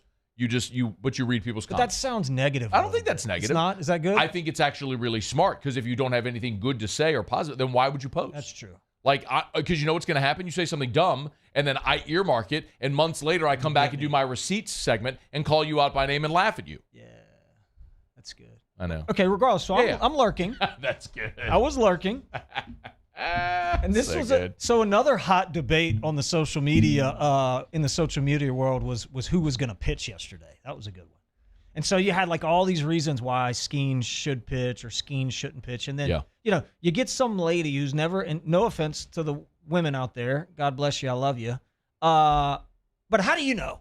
Like, don't quote perfect game 12U pitch count rules as to why Paul Skeens shouldn't pitch. Boy, that's sounds like a thing really that happened. I was going to say that's a really specific example. That's exactly what happened. They're like, okay, 0 to 25, you have to have 1 day rest. 25 to da-da-da, you got to have 2. And like, I'm like, shut the hell up. The kid's pitching, and he's going to pitch until he doesn't feel like pitching anymore. He's also not 12. Exactly. He's a giant, grown-ass man. And he's pitching. And I just saw one just now. I guess I was lurking again. Let me answer this. He's not pitching. Paul Skeens is not pitching Monday. Okay, I don't think he will either, but let me tell you something. If Paul Skeens walks in there and goes, Coach, I got an inning. And that's it. I got 15 or 20, that's it. It's my bullpen day anyway. Like, let me just go get this inning in real quick. Guess who's pitching? Coach, if LSU's up 3-2 on Monday going into the ninth, he's pitching. Paul Skeens is pitching the ninth. 100%. All right. Are those the rules that you all have out at Traction? Yeah, those are the Traction rules. Those are the Traction rules? Yeah, and Paul should follow them. TractionSports.com. TractionSports.com. This week was the Catholic High baseball camp. So I know we told you all throughout the summer, Traction has a baseball camp every week throughout the summer, except the 4th of July weekend or week. This week was Catholic High baseball camp. So a lot of kiddos who play baseball were out at. Yeah, numbers were down. Bass killed us. Yeah. Way to go, Bass. Yeah, thanks, Brad. Hey, bro. Catholic High. You want to be the best? No, I mean, you got to go to Catholic High camp. It happened. But anyway, so after your sons are at the Catholic High camp this week, come back next week at Traction. Yep. Full and half-day options, TractionSports.com, TractionSports.com. Traction, where champions are made. I did not go get my workout in today, Traction. I'm going after this. But to your point, do you know why I didn't go get my workout in at Traction? Why? Because I was up till 2 o'clock in the morning last night, door dashing Taco Bell at like 1 a.m. and jumping in my pool, doing cannonballs and jackknives and lots of ice cold Bud Lights as well. It was. I had an irresponsible night, and I had an early morning and a lot to do, and the thing that had to go was my workout. I'm a little sad about it. What'd you get from Taco Bell? I'll get into it with you. Yeah. But we really don't have time now because we got to do kick rocks and we got Sean Kelley in 6 minutes, so we kind of got to go a little bit. So I'll be quick. You know who can kick rocks? Who? We door dashed an order from Taco Bell. Let's do it. And the order was wrong. And if you're not good enough at your job to get my damn order right at midnight when I door dash Taco Bell, you can kick rocks. Okay.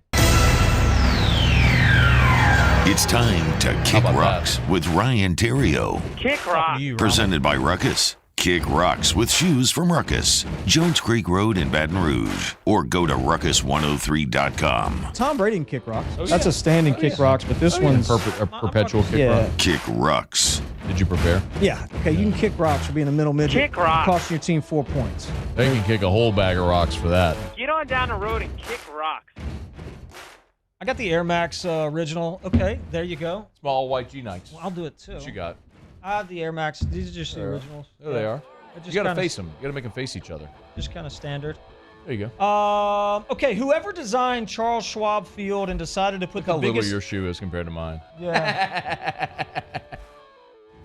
There we go. Now they look the same.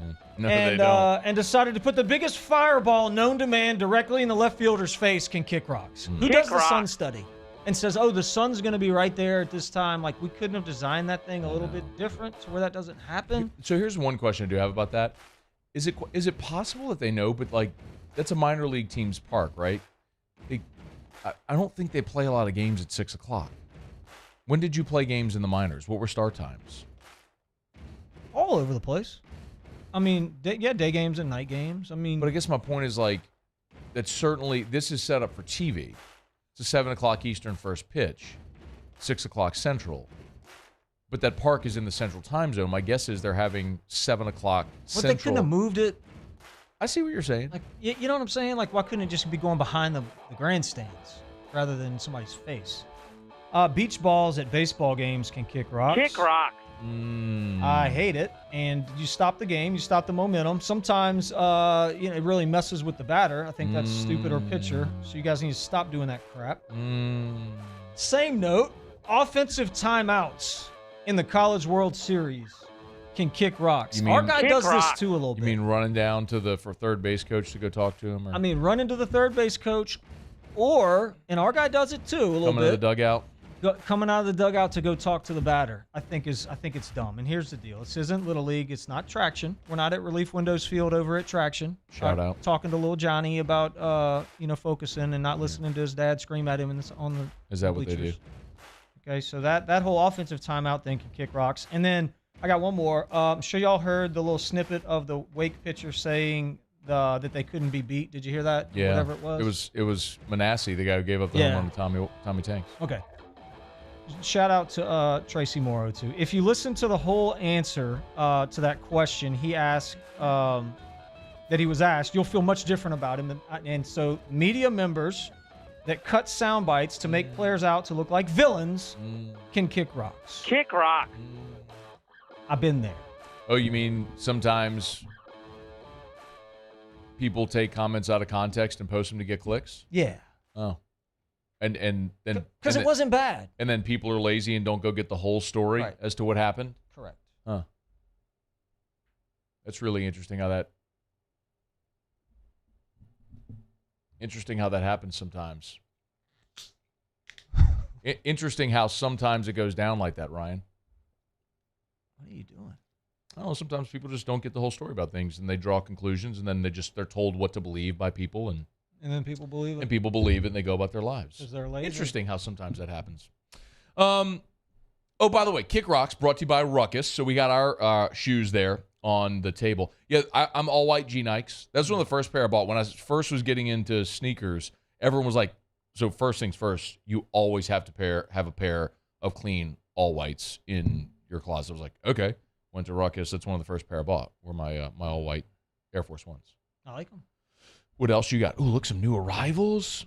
Look at these from New Balance. You know what's so funny to me?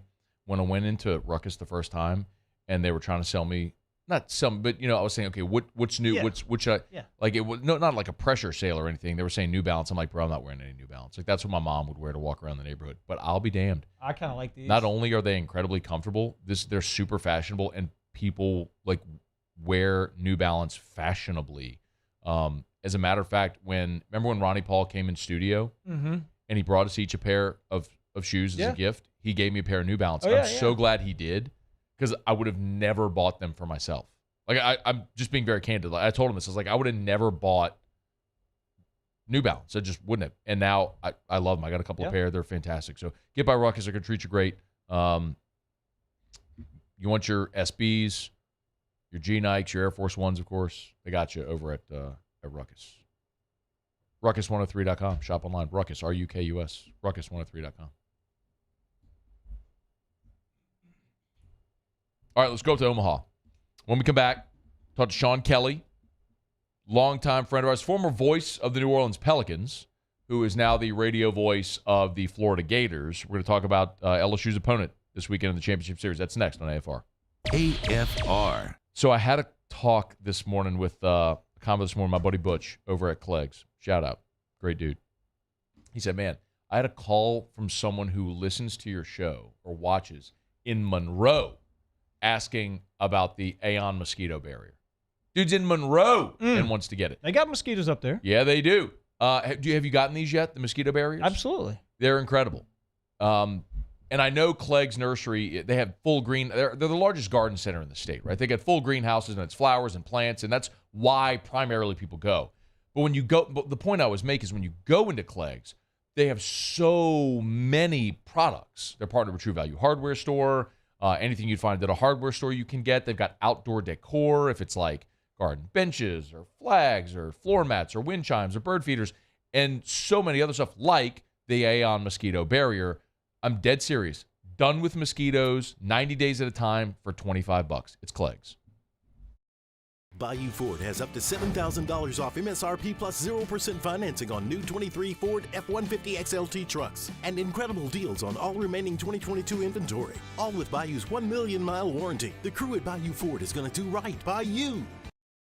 Gulf Coast Bank and Trust is giving our customers the power to bank anywhere, anytime during this challenging event. And we're right there with you. Our mobile banking app is a smart way to manage your money and time. Gulf Coast Bank and Trust, the bank that cares about you. Oh, hey, what's up? It's Big D and Bubba, 100.7 The Tiger Morning Show. We'd love for you to join us every weekday, 4 a.m. till 9 a.m. Yeah, everything you want in a show. Country music. We got laughs. We got celebrity in-studio guests. We just need you. Join us every weekday morning, 4 a.m. to 9 a.m., right where it all started. That's right. Louisiana's country station, 100.7 The Tiger. When is a taco more than just a taco? When it's Government Taco. Voted best tacos 3 years in a row by 225 Magazine, Government Taco puts the most delicious spin on tacos the capital area has ever seen. With creative combinations like the Magna Carrot, the Filibuster, or the Steak of the Union. Plus perfect tortilla chips paired with the best salsa and queso you've ever had. And happy hour every day from 3 to 6 p.m. and all day on Thursday. Government Taco, 5621 Government Street. I've been doing business with Luba for 25 years. They're dependable, trustworthy. It's just the attention to detail with our clients. Our folks have years and years of experience. They're highly trained professionals. But many companies have that asset. What I'd like to think makes Luba a bit different is that we use those talents in a way that truly is dedicated to serving the needs of the folks who depend on us.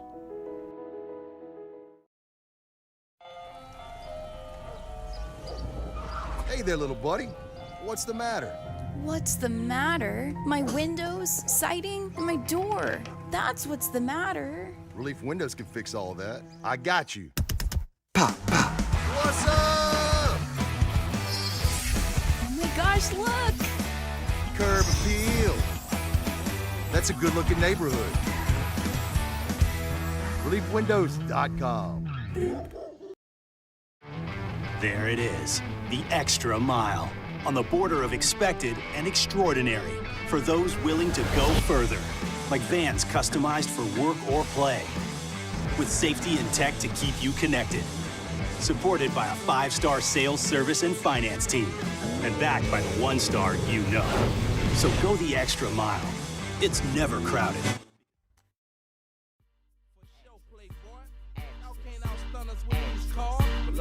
You know me, I don't need no introduction in this. Ride business round the city on buttons in this.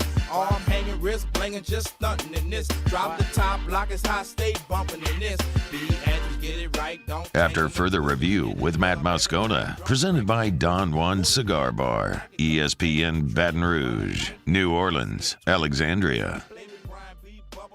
Well, we didn't get to see it during the regular season, but we'll see it for the national championship. LSU and Florida, 3-game series for the national championship begins there at Charles Schwab Field on Saturday at 6 p.m. Central. Our buddy Sean Kelley, the voice of the Gators, good enough to join us now. How are you, man?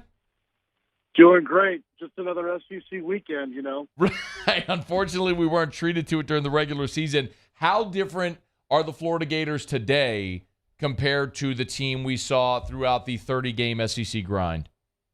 Not too much different, and that's one of the things about Florida that's been impressive this year. They've kind of been the same group. They know who they are, and a team that shared the regular season title. This is a team that's been consistent for the most part. I would say now the only difference is that both the starting pitching and the bullpen are clicking together, and that was the case basically the last, 6 weeks or so. I mean, they got swept at South Carolina, and that was one of kind of two seminal moments in this season for Florida. They righted the ship, and they just roared down the stretch.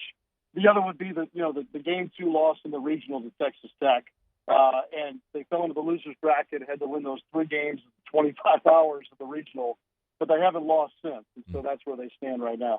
I'm assuming Florida will go Sproat, Waldrop, Jack Kaggs. They've got everything set up with their rotation. Yeah, and what a luxury, too, because I think they might be the only team in the SEC that did not have that disrupted through the entire season. Week in, week out, it was those three guys, with one exception where I think because one of those Thursday, Friday, Saturday series, Waldron started game one and then Scroton game two. But this goes back to what a normal series would be with Scroton to start tomorrow night. I do think that it's interesting watching Sproat this year, where maybe the numbers or the stuff wasn't quite what it was a year ago. But he, in the last, as you mentioned, 5-6 weeks, it's just like, here's 6 innings of 3-run ball every time out. How has he gotten it together here in the last month and a half? I think kind of falling back and remembering that he's a pitcher, not a thrower in some ways. I mean, he's got that explosive fastball. It's got some run on it, 96 to 99. I think he spotted the change in the breaking ball a little bit better. And I just, experience kind of comes into play here too. So all those things have, I think, made him more consistent. Maybe those numbers last year or the stuff that you saw with your own eyes was a touch more explosive, but I don't know if it was as consistent as we've seen here in his last 4 or 5 starts. A couple players that are really interesting for me. First, the shortstop. Last year, good player, not great player, and we've seen this guy jump on the scene with homers and making great plays. I mean, tell me a little bit about his future and where you see him ending up. Yeah, he's a really fascinating evolution. I mean, when he got to Florida, he was okay. I think that he was in his own head a lot. I think he put a lot of pressure on himself earlier in his career. This is just what I've learned here in my first season at Florida. And then I look back at the stuff from last year, and again, like you said, good.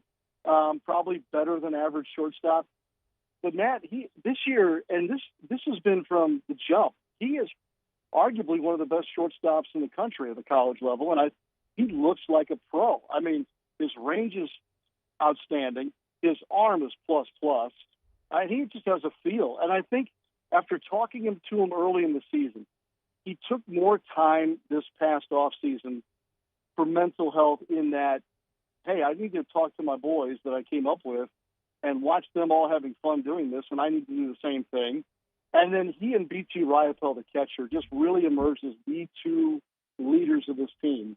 And so while it would be common sense to think that would add more pressure, I think actually it's taken some pressure off or made him think less about himself and more about he and his teammates collectively. So all those things are in play. And sure enough, he's got 70-plus RBI. He hits for power.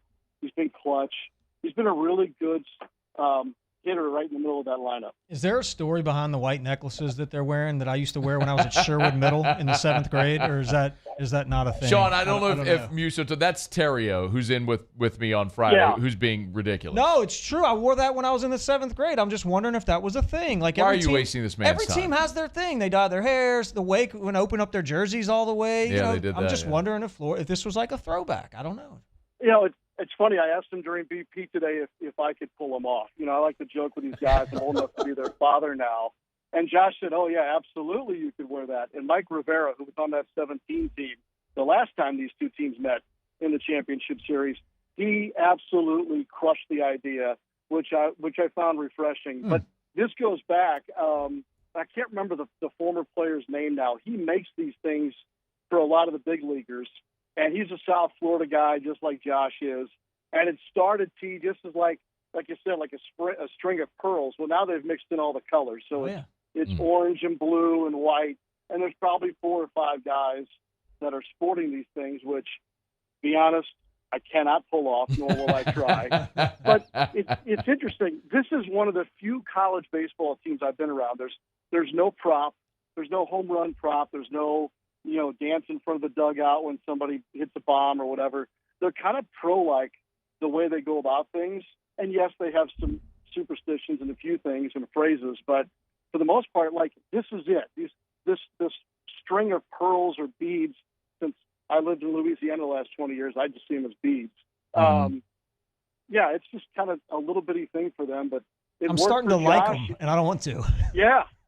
I know. I brought it up at BP. I'm like, maybe I should rock those. And I was like, come on, dude, you're 51, grow up. But no, sure enough, a couple of these guys have gotten into them, and hey, you know how this game is. If you feel like something's working, you do it, and then when it stops working, they seem to go away pretty quick. Florida hasn't been, and Sean Kelley's our guest, voice of the Gators. Florida hasn't been back to Omaha since 2018. So this is just like this is new for all these LSU players. It's new for Florida as well. How clearly they're 3-0 and they're in the championship series and they played 3 one-run games and won them all. But to what do you attribute that? Their ability to win these close games and be in the position they are? Yeah, they're almost like against human nature here. They have 21 comeback wins on the season. Obviously, all 3 games here have been these one-run games. And for a team that hasn't been on this stage before, except for the head coach and the first base coach, this team has no conscience. They're very resilient, and they talked about that a little bit today. I think there's this trust that they have in each other and the want to not let the other guys down and other guys kind of always being ready no matter what their role is. They just, whether they're down by 4 or trying to hold a run one lead, they don't seem bothered by that. And LSU's kind of that way too, I think. But they're very resilient, mentally tough, and so therefore they've done well with this. Now we'll see on Saturday night when 20 of the 24,000 people are wearing purple and gold, how that goes. I think they'll be fine though. A couple more for you. Is there when things have gone awry for this team, what has been the weakness, perceived or otherwise? Well, early in the year, it was bullpen. Like the starters were just fine, and the bullpen would come in, and everybody would kind of hold their breath. And then the starters went through just a mini slump themselves. When this team is not right or it's not going to be their day, it's because, like, for instance, earlier in this Omaha experience, wind blowing in at Charles Schwab, you can't hit 13 fly ball outs. You got to kind of make an adjustment. And seemingly they have been able to. But really, for the most part, guys, they don't do anything to really beat themselves. They're not the best fielding team out there, but they seem to overcome the error here or there. And I'm just using the eyeball test here. I'm not so sure I've seen any team better than the 3 that were left standing: Wake, LSU, and Florida.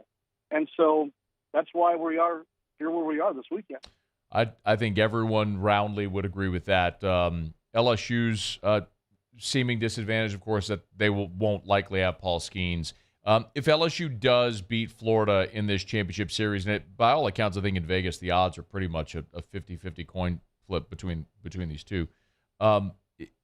If LSU does in fact beat Florida to win the national championship, to what do you think we might attribute that? Like, how do you think it might go?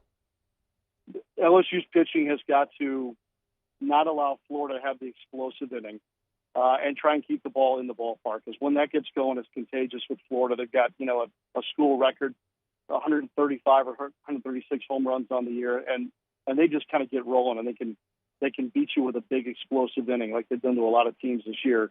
The one thing that's impressed me about LSU is their bullpen seemingly here over the last, 11, 12 games has really locked things down. And if obviously, if we get to bullpen games, and I think we will, because I think there's going to be tightly contested games, their bullpen has to kind of be who they've been of late. I'm talking about LSU, of course. So, and the other thing, LSU can turn the tables. The two teams have a lot of similarities. LSU, as we saw, can hang in there, and then get the big hit. And obviously, I think one of the keys here, I'll give you 2. This one seems so simplistic, but it matters. Trust me on this. The team that walks the fewest wins this series because of the added pressure or traffic that you get on the base paths with power hitters coming up. And then I think the other thing is, obviously we know the big names at the top of the LSU lineup. Same goes for Florida. Which one of those two groups has the better weekend, and then we'll know who the national champion is. He is Sean Kelley, the voice of the Gators, good friend of the show and has been for a long time, man. Enjoy your final couple of days there in Omaha, but don't enjoy them too much while you're in the stadium. Yeah, of course. And, guys, it had to be the Tigers, right? My first year at Florida, my daughter, LSU alum. I just moved from there after 20 years. And sure enough, I finally get to this point with the Gators, and guess who's there? LSU. So how about it? Well, maybe you could wear, purple and gold socks. We won't tell anybody. Great to be with you guys. Thanks, Sean. We appreciate it, man. That is the great Sean Kelley. Radio voice of the Gators. Again, was the voice of the Pelicans. Worked with the Saints for a lot of years. Was doing national broadcasts with ESPN Radio, and then Mick Hubert retired as the longtime voice of the Gators. He was Florida's version of Jim Hawthorne, essentially. The guy had been there for forever, and Sean got that job. So his first year there in Gainesville, and here he is, gets the college championship series against LSU. Yeah. Okay, it's After Further Review. We're glad you're with us. We're brought to you by Michelli Weighing and Measurement, Michelli.com, Michelli.com. Of course, speaking of LSU baseball, Michelli's got great baseball ties. Joel McMullen, president, CEO. His son, Sean McMullen, who's on the 2013 Tigers team that went to Omaha.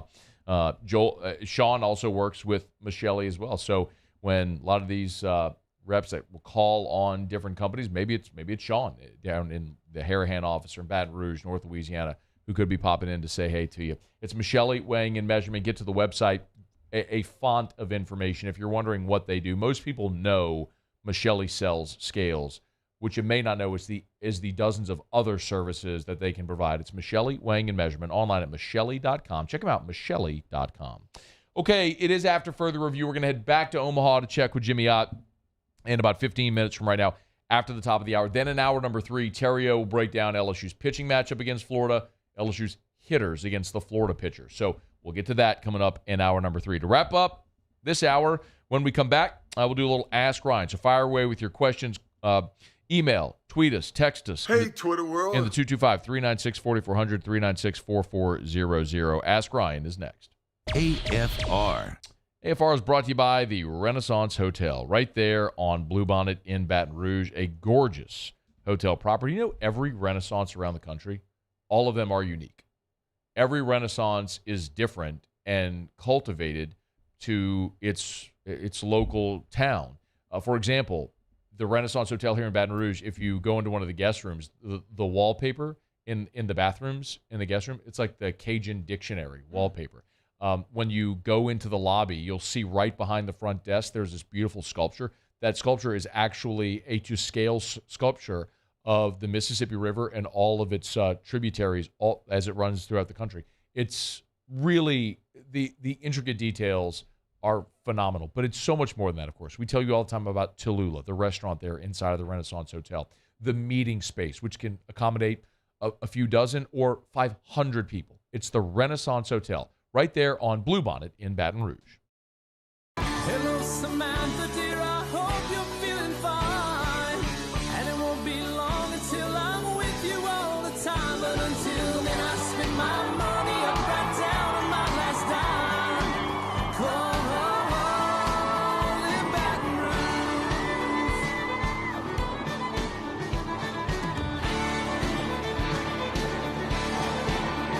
I'm ready, what you put me on through. Gotta send my love down to There it is, the extra mile, on the border of expected and extraordinary, for those willing to go further, like vans customized for work or play, with safety and tech to keep you connected, supported by a 5-star sales, service, and finance team, and backed by the 1-star you know. So go the extra mile. It's never crowded, because so few have what it takes to go there. Mercedes-Benz Vans.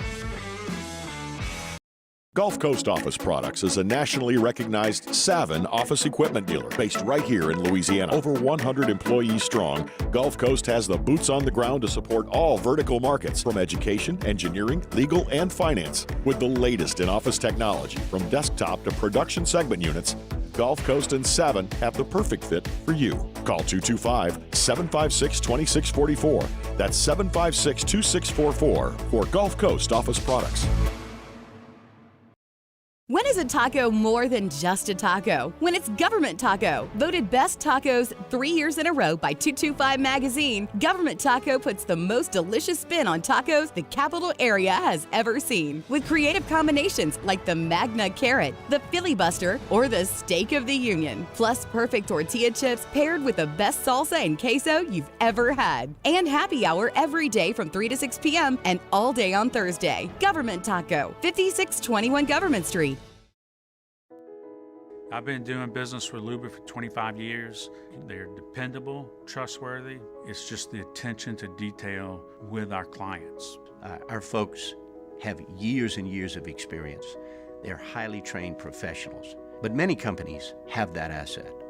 What I'd like to think makes Luba a bit different is that we use those talents in a way that truly is dedicated to serving the needs of the folks who depend on us.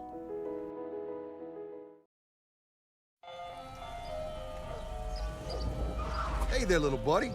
What's the matter? What's the matter? My windows, siding, and my door. That's what's the matter. Relief Windows can fix all that. I got you. Pop, pop. What's up?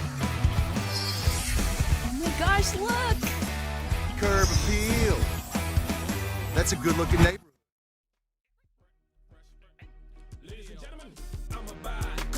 I'ma get clothes, I'ma rock jewels, all along flows. Got a lot of drinks, stepping out, Gator, Coca-Cola, man. After further review with Matt Moscona, presented by Don Juan Cigar Bar, ESPN Baton Rouge, New Orleans, Alexandria. Wrapping up hour number 2 here of the Riot Radio Hour. Thanks again to Sean Kelley for joining us, the voice of the Gators. We'll go to Omaha. Talk to the Otter here in about 10 minutes from right now. We wrap up the hour here with Theriot, as we always do, a little Ask Ryan, so get your questions in. Email us, tweet us, text us, 225-396-4400, 396-4400, 396-4400. Evans Cavan Ask Ryan, better feeling, walk-off homer to advance to the World Series or the day you met your wife? Oh, the day I met my wife. Come on. That's easy. Rob Neely asked Ryan, run on first, talk with the first baseman. What are you talking about with them? It's a good question. Oh, yeah, first base coach? No, like, whenever the runner gets on first, and the first baseman who's holding him on, and the players start talking to him. I mean, all kind of stuff. I mean, if you have a relationship with them, you're telling jokes, talking trash to them or whatever. Yeah, generally it's a, hey, man, way to swing it, or the hitter will be, say something complimentary, I guess, about the pitcher. It's small talk stuff. Weird. Matt King, back-to-back questions, he said the same thing. He said, Ryan, I never play baseball. What do the first baseman and base runners talk about at first base? It's always so friendly, and I don't like it. Yeah. I mean, look, if they don't like each other, they're not saying anything, Brennan Thibodeau asked Ryan, what do you think of Mr. Robert Podna? I don't know. I'm just reading the question. Matty Ice asked Ryan, how excited is Musso for the new Barbie movie? I didn't know they had one coming out. News? I didn't know they had one coming out either. You going to go check it out? Sure, why not? Yep, I'll watch it. Bronson Bridges asked Ryan, what do you think about bringing Joe Burrow in to talk to the baseball team? No, I think they're probably good. I mean, it'd be cool, but right now you don't want to really mess with anything. Kyle Milliken asked Ryan, will you join Scone and Tea for whiskey and wine? That would be epic. Tomorrow night, bro. We'll be at Don Juan. Y'all get really rowdy. I don't. T-Bob gets really rowdy. That's true. And I like to watch the stuff. And I went one time, and T-Bob was really rowdy. And you also came in while the show had already started. Yeah. And you kind of swatted down by us for a minute, and then you were gone. I know, because I was uncomfortable. It was intense, man. It was intense. I like to watch the game. It's weird. Tybers Hurt said, Ryan, you should join T-Bob. Ryan should join you and T-Bob tomorrow. Ain't like you got anything better to do. Listen, if I'm not in Mississippi with Houston, I'll come. Okay? Okay. We'll get to some more here so you can get them in. Alpha Customs brings you the Riot Radio Hour. Alpha Customs, alphacustoms.com. 2 locations on Airline Highway in Prairieville, and then they're over in Lafayette as well. If you need your truck lifted, as you should. It doesn't have to just be a truck, though. Tahoe, I got the Suburban lifted. Got me a new whip. Got 4 inches on the Suburban. And shout out Alpha Customs. I love that you're endorsing Alpha Customs. Yeah, because I do that to my vehicles. My vehicles are all custom. But it's not just the lifts, tires, and wheels. They'll tint your windows, the automatic running boards, all that stuff. In an industry that sometimes can be a little intimidating, go check them out at Alpha Customs. Friendly, can answer all your questions. Tell them Ryan sent you. Ask Ryan, best convo you had with a hitter when they got on base. I don't know. Kyle Milliken said, come on, Ryan, get rowdy. It's the CWS. AFR. I got rowdy last night. Yeah, you did. AFR is brought to you by Shawbills Tire and Auto Service. Shawbillstire.com. You know what's happening right now, don't you? Like this moment right now, you know what's happening? No. Tons of people, they're loading up their whip, and they're heading up to Omaha. All the folks that said, you know what? I'm going to sit on the sideline and wait. And if they make it to the championship series, got to go. Make that run. He's gone. You know what you better do before you look, the last thing in the world. Check your tires. Last thing in the world you want to do. You want to blow out. You don't want to get on the road heading toward Omaha and you break down somewhere in Missouri or somewhere like that. I don't even know. Check your Earl, too. You better do that. Yeah, you need to do that. Bring it to Shawbills. You got 18 locations. They're all around the greater Baton Rouge area. Started in Morgan City. Just a big old circle around South Louisiana. There's one near you. You need tires. You need auto service. You need Shawbills. ShawBillsTire.com. Shawbills. We keep you rolling. Relentless reporting gets results. I'm never going to stop until we get the answers you need.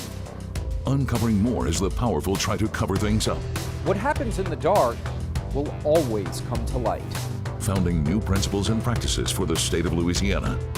Chief Investigative Reporter Chris Nakamoto. Chris Nakamoto and the Investigative Unit.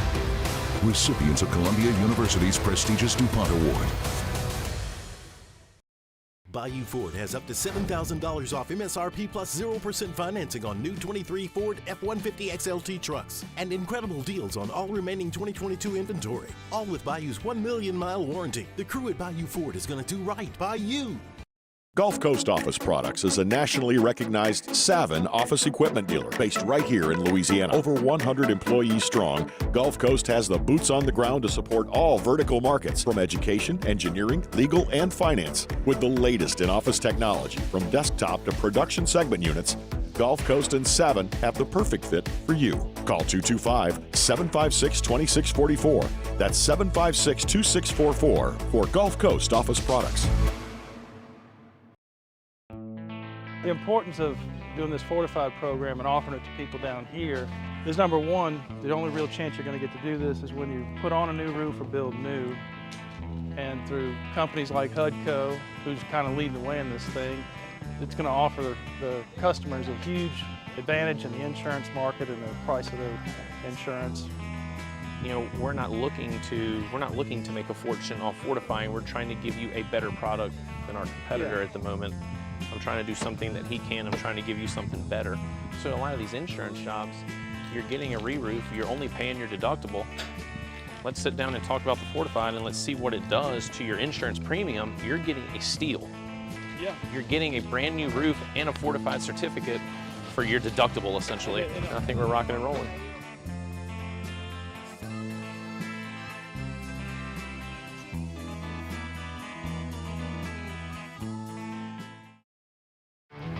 There it is, the extra mile, on the border of expected and extraordinary for those willing to go further, like vans customized for work or play, with safety and tech to keep you connected, supported by a 5-star sales, service, and finance team, and backed by the 1-star you know. So go the extra mile. It's never crowded, because so few have what it takes to go there. Mercedes-Benz Vans. Bayou Chrysler Dodge Jeep Ram has $25,000 off new 22 Ram 1500 SCA trucks and incredible deals on all remaining 2022 inventory. All with Bayou's 1 million mile warranty. The crew at Bayou Automotive is going to do right by you.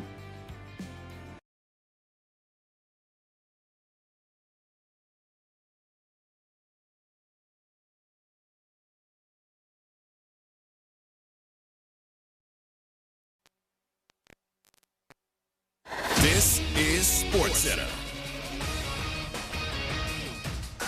I'm Christine Lisi. Finding balance was what the three-team trade that brought Kristaps Porzingis to Boston and sent Marcus Smart to Memphis was about, according to Celtics president of basketball operations Brad Stevens. He said they looked at the best opportunity to continue to grow and improve as a team. Also knew they'd lose a really good player. Stevens added Porzingis will help Boston's offense and defense near the rim. His addition, a big plus for the Celtics, says First Take host Stephen A. Smith. You need an additional big body. You need an additional big body out there in terms of rim protection. You need somebody that has the ability to step out and hit shots. You're looking at him, you add size. You add size to Jason Tatum and Jaylen Brown. You keep Derek White. and Brockton. NFL scheduled a July 20th meeting where owners are expected to vote on the Commanders' sale to a group led by Josh Harris for a record $6 billion. The Bills gave contract extensions to GM Brandon Beane and coach Sean McDermott through the 2027 season. The United States will host the Club World Cup in 2025. First time the FIFA tournament will have 32 teams, including Chelsea, Real Madrid, and Man City. ESPN Radio is presented by Progressive Insurance. Looking for a career you'll love with flexibility, great pay, and benefits, and one of the country's top workplaces? Come join their growing team. Go to progressive.com/careers and apply online today. Matt Moscona. I'm very important. After further review. Say it one more time. After further review with Matt Moscona. And here we go. ESPN Baton Rouge, New Orleans, Alexandria. Live from the Mercedes-Benz of Baton Rouge studios. That's right.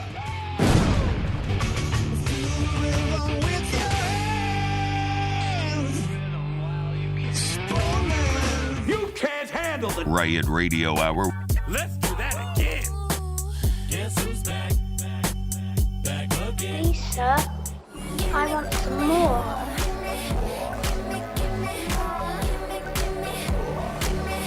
The Riot Radio Hour, presented by ProCharge EV. Call 225-397-4593 or go to ProChargeEV.com. Well, let's start the insanity. Giddy up. On ESPN Baton Rouge, New Orleans, Alexandria. Hour 3 off we go. Welcome aboard. Glad you're with us. AFR presented by Don Juan Cigar Bar. I'm Matt. This is Shaq O'Neal, and I hate Matt. Paul O'Neal. They're chanting Paul O'Neal's name. News. And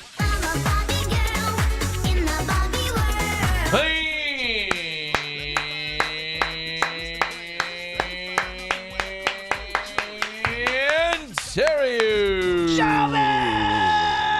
All right, we're here. Glad you are as well. 5 o'clock quitting time. Glad you're driving home with us. We will, in the next half hour, Theriot is going to break down both sides of LSU Florida. He'll look at the LSU bats against the Florida offense. We'll look at the LSU pitchers that remain against the that Florida offense. So we'll get into that. Let's head back to Omaha. Check in one more time with our buddy, the Ottfather, Jimmy Ott, who, as I understand it, is actually coming home while so much of Louisiana is heading to. It's like the scene in Independence Day when everyone's getting out of D.C. and they're the only idiots driving in. Ott's the only one on an outbound flight in Omaha today. How are you, Otter? Fading the public, like usual. Hey, man, what is... Hey, man, look, 9 days of shows. Okay, win, lose, or draw. I go home, but I stay. 9 days, win, lose, or draw. So, it's great, but it's time to go home. No, I hear you, man. But the LSU contingent is coming. They are going to descend upon Omaha en masse.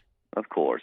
You had a little pause, in the middle there but you still had way more LSU fans in Wake Forest the last couple of nights. But it is, it's kind of a little break there. It's a lot stronger than I ever could remember for the opening weekend of games. And I think this compressed format caught us all by surprise. And it's forced, a little bit of a strain, very much a strain on LSU's pitching. I'm sure you guys have gone into that, but this is the first time ever.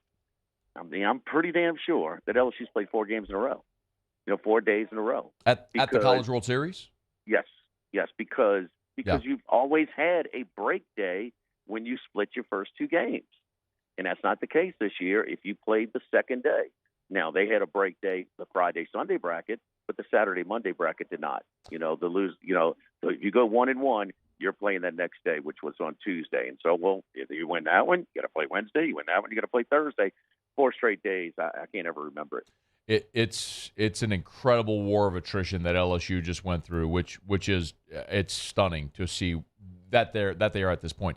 Otter, I know the odds makers have this for the series, for the championship series. LSU and Florida are an equal -110 to win it. So help me make sense of this. LSU is a public team. I've said this all season long. Our odds makers and, some of our contributors on our show, that have, are privy to the information on the handle and the money. And LSU has been a public team from early on. Now, Louisiana is one of the more, the bigger states betting. A lot of people are betting, college baseball right now. Once the tournament started, Super Regionals, and certainly in the College World Series. But LSU is still a public team. And you also have sort of the semifinal that was actually the best two teams, and it was, sort of was it the Phi Slamma Jamma versus Louisville semifinal, and Georgia and NC State were playing in the other one. But, NC State was still a 10-point dog to Phi Slamma Jamma in the final. Florida was seeded higher than LSU for their national seed. But these were the only two teams that had a number one ranking all season long. Another thing I really can't remember, where only two teams were ranked number one the whole season, and this was the battle. This was 3 games. A la '93, Long Beach State, '98, USC, and some, Oregon State. A few years ago. This was a real battle, and I even said whoever won Monday night, I thought was going to win the national championship between Wake Forest and LSU. Well, that's wrong because LSU came out of the losers bracket, but the happiest guy in this town is O'Sullivan. I mean, LSU and Florida, Wake Forest could have pitched down. They could have said, okay, we got our ace for the elimination game, or we have our ace for one of the games in, Saturday or Sunday in the championship series. We got them one time. What do we want to do? And they could have pitched down, certainly Wake Forest, but they didn't. And O'Sullivan, and damn it, Ty Floyd's warming up in the bullpen. When Tommy, not when he was at bat, he sat down again. But when LSU was trying to get out the top of the 11th, he's warming up, and so it's been a hell of an uphill climb. And boom, like I told you, Matt, that's fine. You get there, but you got another one if you use Skeens, which I thought we all thought they would do last night. So, Florida, and listen, not just one game that LSU had to play more, it's 2. LSU's played 5, Florida played 3, and Florida started a day earlier, which allows them to get their pitchers. The earlier you get you guys out there, the earlier they can return. So the $1 million question is, Floyd is going to start. Which game do you start him? And that to me, we're not going to get an answer from Jay Johnson. So is he the next guy up? Of course. Pitching on a day short of rest, or do you pitch him in game 2 on 5 days rest, 6 days later? But then who are you going to put in there, on Saturday? So I think there's a little bit of a decision. Look, if he threw Skeens against Tulane, man, he's deliberating this. So it'll be interesting. But no, it's Florida. Florida should be about $1.50 or $1.60 to win the series. Wow. Okay. Yeah. Both Charlie and I thought. He said 50. I said about 45, 50, and maybe even higher. But it's just LSU's branding. LSU's a public team, and listen, some people don't realize they're even betting this stuff. That Skeens is probably done for this thing. An inning or 2 max on Monday if necessary. That sounds right. Max. So we're doing some shows. Some gambling shows. Oh, Skeens is out. Yeah, he's out. Yeah. You're rusting back already. 243 pitches, 123 and 120. So. And I think he probably went a little longer than they wanted last night. Yeah, I think that's fair. But he was churning to get through 8. He's still popping the mid. So yeah. Tigers and Gators didn't play. I want to ask Ryan something. Ryan, what's the deal with Wake's bats? Were they just that tight? These guys. I know the park inflates some numbers, but these guys could hit, man. Watching them in the conference tournament, and regional and super regional. But unreal. No, but could they? You look at the league that LSU played in. You look at the SEC, and I honestly said this early on in the whole thing. It was glaring to me how good the SEC is. I watched these teams play, and I'm like, man, the league is just far superior. And you have some big bats in that lineup, but they could be pitched to the 3-hole, the 4-hole, the big righty. I liked him a lot, and I love their leadoff guy. But other than that, the big lefty first baseman did not impress me. The outfield or the DH, excuse me, that kept punching out. He didn't impress me. I just honestly, I watched them play quite a bit because I was interested. They're saying they're the number one team in the country and this and that, and they, but offensively they weren't impressive.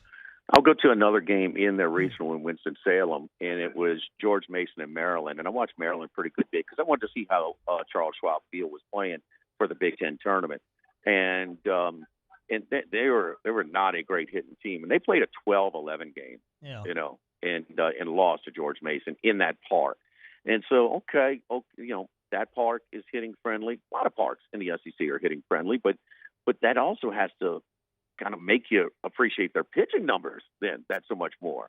And I understand the gap is bigger. It's much bigger than it usually is between the SEC and the ACC, but it's still the number 2 RPI conference. So, I mean, I just saw a little bit of their program, and even Riley Cooper and Jay Johnson have never been to Omaha for this experience before, but playing sort of in that heavy pressure, heavy expectation program, and you're expected to be there as opposed to this is a magical season for us, as Wake Forest. And that's when the brackets came out. I expected Wake Forest to be here. I did not expect Wake Forest to win, but I thought they were a little tight too. So. He is Jimmy Ott, been there with Hanny, anchoring our coverage from Omaha for more than a week. Otter's heading home. Hanny's not. Hanny's staying put for as long as the Tigers are there, and Otter's heading home. And we'll look forward to seeing you back here, man. Thanks for the coverage as always. We appreciate it. Okay, guys. Take care. All right, man. Our coverage up there in Omaha all throughout this week and the end of last week, presented by Rev Business. Let's Rev. We do appreciate our friends at Rev. You've had recorded updates on all of our guarantee stations, the hits there with Hanny Ott and Ott, all their coverage from Omaha. We do sincerely appreciate them making it happen, and of course our friends at Rev. Okay, it's after further review. Are we going to Omaha next? We're talking to Gavin. Yeah. All right, absolutely. We're legitimately going to call Gavin Dugas. The Tigers are at the Henry Dorley Zoo right now, but Theriot's telling me we're going to call Gavin Dugas, so we'll do that next here on AFR. AFR. Terrible hailstorm in West Baton Rouge earlier this weekend, even on the east bank of the river. Hudco Roofing, HudcoRoofing.com. We've been obviously very busy this week. Oh yeah, yeah. I mean, look, it was a historic type deal in Baton Rouge, greater Baton Rouge area, surrounding areas, and it wasn't just across the river, but they had some events, I guess, maybe a week or two before that out in the Prairieville area and then the Livingston area as well, but. Yeah, the most recent one, we were seeing, palm-size hail that was showing up across the river, and then even, close to LSU in the River Bend area. I know you've spent the bulk of the last 3 days on roofs, and if you have roof damage, maybe it's not you, maybe it's a friend, a coworker, a family member, let them know. Hudco, Louisiana company, Louisiana people. Hell, Theriot might even actually be the one coming up on your roof to do an inspection. We'd love to help you out. Do business with someone you know. Hudco Roofing and HudcoRoofing.com. That's HudcoRoofing.com. I've been doing business with Luba for 25 years. They're dependable, trustworthy. It's just the attention to detail with our clients. Our folks have years and years of experience. They're highly trained professionals. But many companies have that asset. What I'd like to think makes Luba a bit different is that we use those talents in a way that truly is dedicated to serving the needs of the folks who depend on us. Bayou Chrysler Dodge Jeep Ram has $25,000 off new 22 Ram 1500 SCA trucks and incredible deals on all remaining 2022 inventory, all with Bayou's 1 million mile warranty. The crew at Bayou Automotive is going to do right by you. When is a taco more than just a taco? When it's Government Taco. Voted best tacos 3 years in a row by 225 Magazine, Government Taco puts the most delicious spin on tacos the capital area has ever seen. With creative combinations like the Magna Carrot, the Filibuster, or the Steak of the Union. Plus perfect tortilla chips paired with the best salsa and queso you've ever had. And happy hour every day from 3 to 6 p.m. and all day on Thursday. Government Taco, 5621 Government Street. Turn my music high, high, high, high, yeah. You don't know what you're doing. Sure I do. I'm from the streets where the hood swallow on me. Bullets will follow on me. There's so much that you could run the slalom. The cops comb this top to bottom. They say that we are prone to violence, but it's home sweet home. Where personalities clash and chrome meets chrome. Prices up and down like it's Wall Street. Hey there, little buddy. What's the matter? What's the matter? My windows, siding, and my door. That's what's the matter. Relief Windows can fix all of that. I got you. Pop, pop. What's up? Oh my gosh, look! Curb appeal. That's a good-looking neighborhood. ReliefWindows.com. There it is, the extra mile. On the border of expected and extraordinary for those willing to go further. Like vans customized for work or play. With safety and tech to keep you connected. Supported by a 5-star sales, service, and finance team. And backed by the 1-star you know. So go the extra mile. It's never crowded because so few have what it takes to go there. Mercedes-Benz Vans.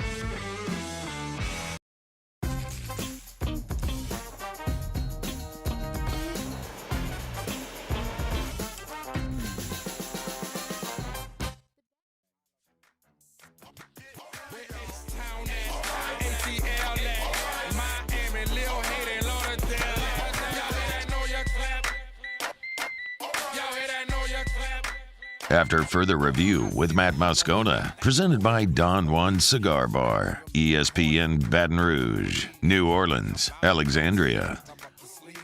All right, let's head up to Omaha. The Tigers are at the Henry Doorly Zoo, just really across the street from the Rosenblatt Stadium site. That's where we find senior second baseman Gavin Dugas. Gavin, it's Matt and Ryan. How are you, dude? What's up, guys? Well, we're doing great, man. How's the zoo? Tell me about the zoo, Gavin. I actually didn't even take the trip. I kind of want to stay off my legs for the day. I'm going to go eat some dinner with my family in a few. So just trying to get some rest, get ready for the weekend. Oh, that's weak. I wanted you to tell me about the snow leopards and the giraffes. I'm trust me, I wanted to go. I'm off you right now. Wait, did you really, did you want to go, or obviously you valued the rest more? He didn't. Oh, yeah, no, I definitely wanted to go. I heard it's one of the top 5 zoos in the country. So, I mean, if you get the opportunity to do that, might as well. But I kind of wanted to enjoy the family a little bit. I haven't gotten to spend a lot of time with them. So, hey, man, what was the night like last night? I mean, y'all win. It's obviously elation on the field. What was the rest of the night like? It was unbelievable. You know, the last 2 days prior to that, we obviously were able to win some games. And it was just awesome being in a hotel, seeing all the smiles from the families, all the players coming down, and just soaking it all up, you know, and last night was just a little bit different. There's nothing better than going on a fun game. There's nothing better than going on a run like that. You guys have won a few games in a row now, and then you've got 2 more to win the championship. What's the locker room like pregame, right? You know, you feel that confidence, and you know you're going to win. Tell me what it feels like in there when you guys are getting ready to go out and take the field. You know, it really hasn't changed in my opinion. We've been doing the same deal all year long. A lot of trust, a lot of relaxation with the guys prior to the game. Everybody's just doing their deal like they always do because what Coach preaches, we play 56 playoff games during the regular season, and we carry that into the postseason. Gavin, how filthy was Rhett Lauder? I was just getting ready to ask that. Did he drop? Oh, man. All right, he might have dropped. We'll see. Musa's going to try to get him. All right, I think he's got him still. Yeah, we're good? Okay. So, Gavin, I'm not sure if you heard the question. I just said, how filthy was Rhett Lauder last night? Hey, no, he was absolutely disgusting. He threw 3 pitches for strikes all around the zone, and he didn't miss. So I give a lot of credit to him. Have you, in your baseball career, look, man, you've seen a bunch. And I looked up, you've got over 600 career at-bats, man. You've been through, you and Beloso both, you've just been through so much. Like, you've seen the best the SEC has to offer. A game, to be a part of a game like that, 0-0 into the 11th. I mean, put some context around this for me, man. What was it like playing in a game like that? It's really hard to put into words, to be honest. It was very awesome just to be a part of every pitch of that game. I honestly don't know how to describe it, but I have to say that might have been one of the best college baseball games in the history of college baseball. we all sat there and watched that game on pins and needles. I was telling Matt earlier, man, I didn't leave my chair, and that's saying a lot for me. And as you know, I like to move around too. But tell me something that we might not have seen, a contributor, something in that game. I know there's things that happened in the dugout behind the scenes that happened in that game that we might be interested in. I would say that the guys from the bench to the field, they never lost their poise. They never freaked out. They weren't worried about anything. They knew what was going to happen and when it was going to happen. We had a lot of trust in every single person on the team, and we stayed cool, calm, and collected throughout the whole time. How important was the rest day today? It's huge. I really don't like sitting around personally, but we've been grinding through the last couple of days, and it'll give us a chance to kind of reset and get back going this weekend. Does playing Florida give you any sort of advantage? I mean, you obviously didn't play him this year, but you've seen Sproat. You all saw Waldrop last year with Southern Miss. Like, is there any advantage in the familiarity? To a certain extent, I would say so. But at the end of the day, it's another college baseball game, and anybody's capable of beating anybody each and every day. And we're just going to come out ready to play like we always do and do our deal. Man, last thing for me, have you allowed yourself yet to think about what it would be like to win 2 more games and what that moment would feel like? To be honest, I'm staying in the moment. Staying where my feet are right now. I'm not trying to look too far into the future. When it comes, it'll come. So I'll just keep it as simple as that. Hey, man, we'll look forward to chatting with you when you get back to Baton Rouge. I know you're going to enjoy some family time, so enjoy that. Thanks for carving out a few minutes for us here, man. Everyone here's pulling for you, and we'll talk to you when you get back. No problem. Thanks, guys. God bless. Good luck, buddy. That is Gavin Dugas, LSU senior second baseman. One of the great stories on this team. I want to delve a little deeper into LSU's offense, which we just alluded to there, him having seen Sproat, seen Waldrop in a second. Let me remind you real quick about the Aesthetic Medicine and Anti-Aging Clinics of Louisiana. Bluebonnet in Baton Rouge, Ambassador Caffrey in Lafayette was there earlier today. I go weekly. Hormone replacement therapy has been a part of my life really since we got back to Baton Rouge from the hospital with Drew. Say it all the time, man. Stress is an age accelerant. It accelerates the aging process. I went through a lot, and it chemically aged me. So, hormone replacement therapy was great for me. It's helped make me feel younger, sleep better at night, wake up more refreshed, have energy throughout the day. If you want to look and feel like your younger self, there's a way they can help you. Hormone replacement therapy could be the solution. And if you're a big old grizzly bear and hairy like me and you want to get rid of that hair, laser hair removal. How about that? This month, buy 4 treatments, get 2 free. How about that there, Mr. That's good. Buy 4 treatments, get 2 free all throughout the month of June. So today is the 23rd. You got a week left. 1 week left to take advantage of that special. Buy 4 treatments. You can do Botox, too, over there, and facials and stuff. You can certainly do that. Hydrofacials, fantastic. No, I did the microneedling. The VIPs, the microneedling, we've done that. I like that. The vampire facials. That, too. It is the Aesthetic Medicine and Anti-Aging Clinics of Louisiana. Okay, I want your thoughts. Let's delve in and peel back a little layer here. Actually, Muse, can we play this, please? Today, Jay Johnson, at his press conference, talked about how this ballpark, Charles Schwab Field, has impacted the offense so far. I have a good perspective about that, coming from the West and the Pac-12. I mean, it's bigger fields. That's a different style of play. Most of the parks in the SEC are launching pads, for lack of a better word. This is not here. And, when we talk about building offense early on, very early on in the fall, we want to be able to win any type of game. Pitchers duel like last night, 1-run game, slugfest, winds blowing out. Small park, big field, doesn't matter. And to have a skill set to be able to do that, and there's some hallmarks in that skill set that travel, if you will, without sounding too football coachish, that things that we've done well all year long have helped us score some runs here, but there's a different nature to it, especially in the games that we've played with the wind blowing straight in, the size of the field, the quality of the pitching. And again, I think it's unique and probably appropriate that, our last 3 opponents, in my opinion, on this year's schedule will be 3 of the best pitching staffs in college baseball. Give me your thoughts on that. I mean, he's 100% right. You want to create, when you're sculpting an offense, you want to be able to win games in different ways. But the truth is, this team, for me, it hasn't done that all year. They've driven the baseball gap to gap, and they've hit the ball over the fence. And they've done a really good job of that. And it wasn't until the postseason, the regional, super regional, where we started to see them try to move the ball and bunt a little bit. And everybody was kind of surprised and shocked. Like, wait a minute, we do that? I mean, we've seen Thompson try to bunt for hits. This is going back to the regional. Yeah. He had done that all year. None of them have. The Tulane game was bizarre because they started playing small ball and they started Skeens on Friday against Tulane and all. Yes, it was. But so that's when I think this kind of started with like, okay, now it's the postseason. Now we have to, if we can't bang the ball over the fence, maybe we try to figure out another way to win. And so there you are. But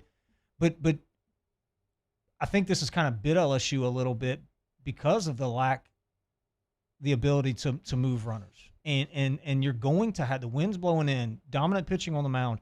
You have to, there's going to be a situation where you're going to have to get a guy in scoring position. We saw a guy score on a wild pitch from LSU. I mean, look, those things happen, and there's just more ways to score from third base. And so theoretically what he's saying sounds great, but I just don't think that's the MO of this team. The good news is it's not Florida's MO either. They're going to try to get the ball out of the park too, These two teams are offensively mirror images of each other.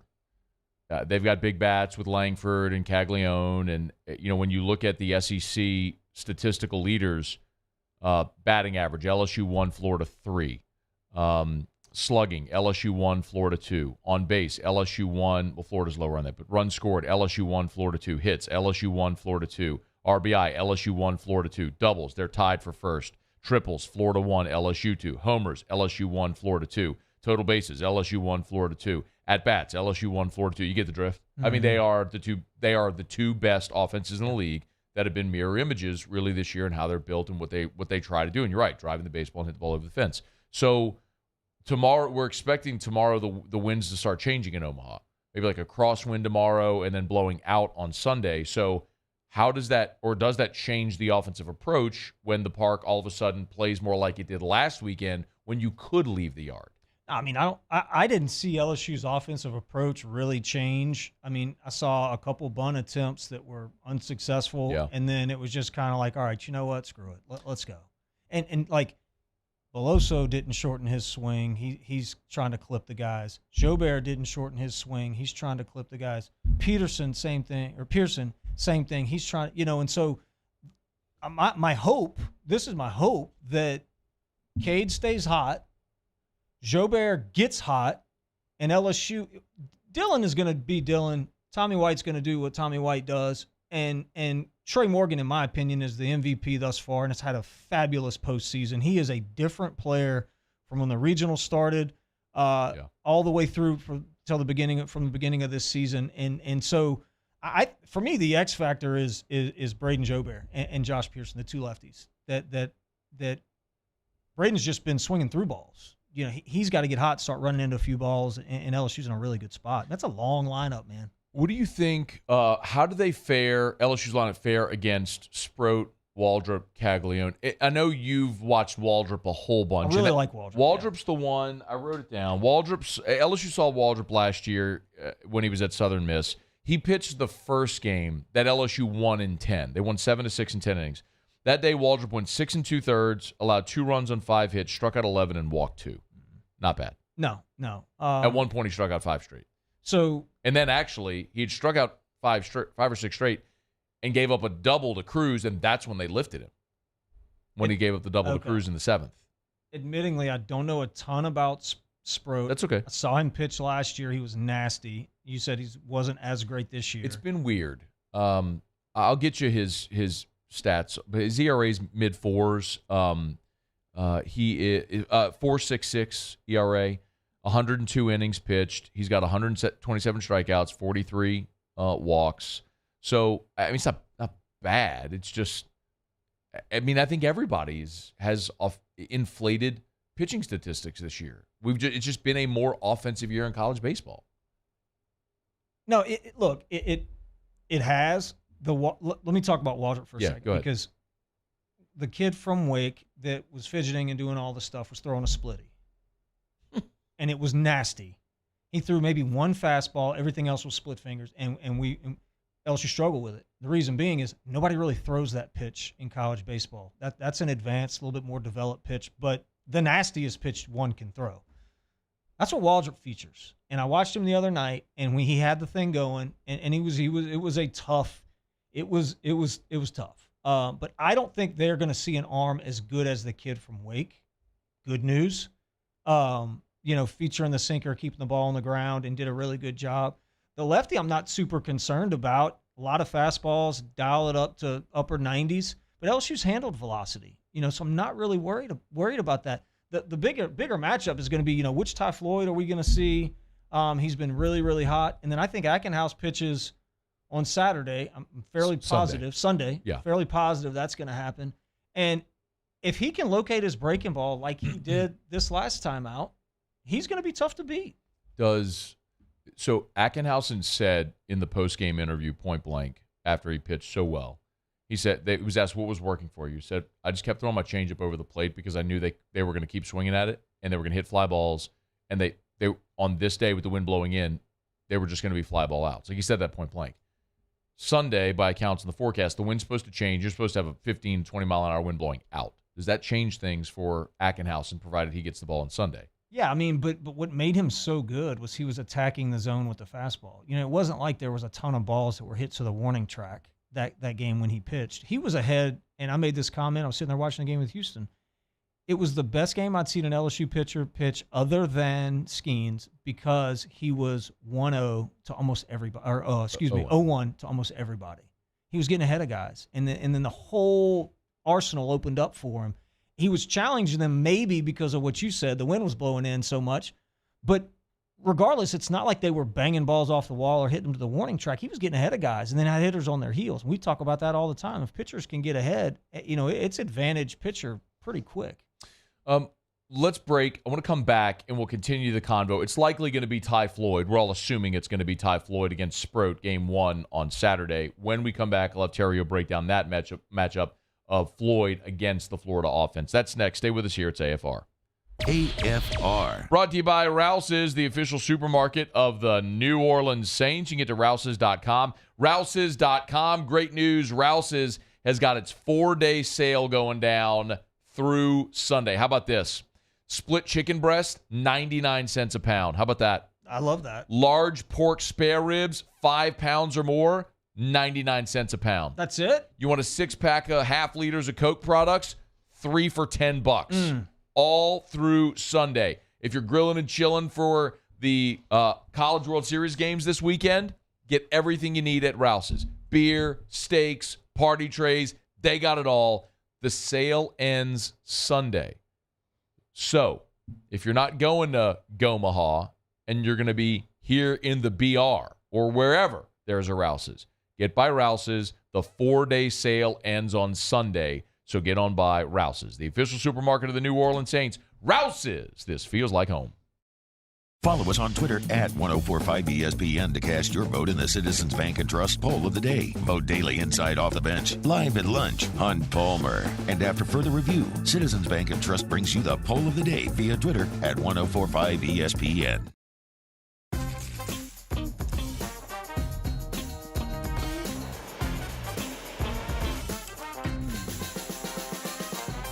The best kept secret in town is out. Discover Tallulah at the Renaissance Hotel on Bluebonnet.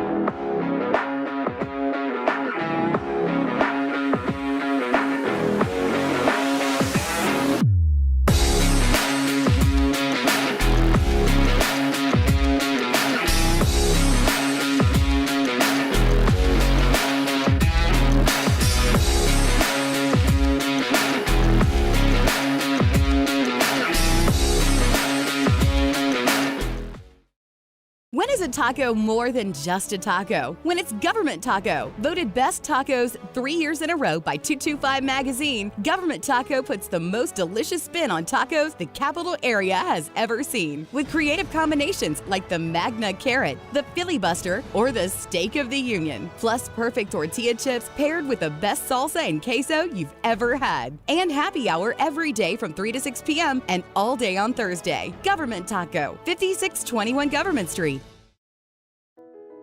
I've been doing business with Luba for 25 years. They're dependable, trustworthy. It's just the attention to detail with our clients.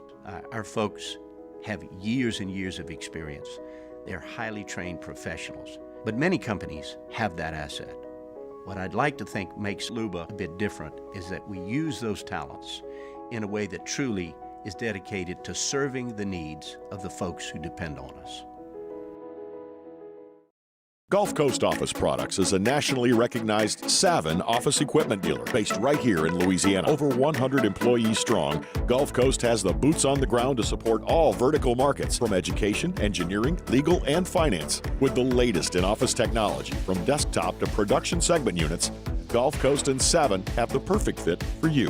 Call 225-756-2644. That's 756-2644 for Gulf Coast Office Products.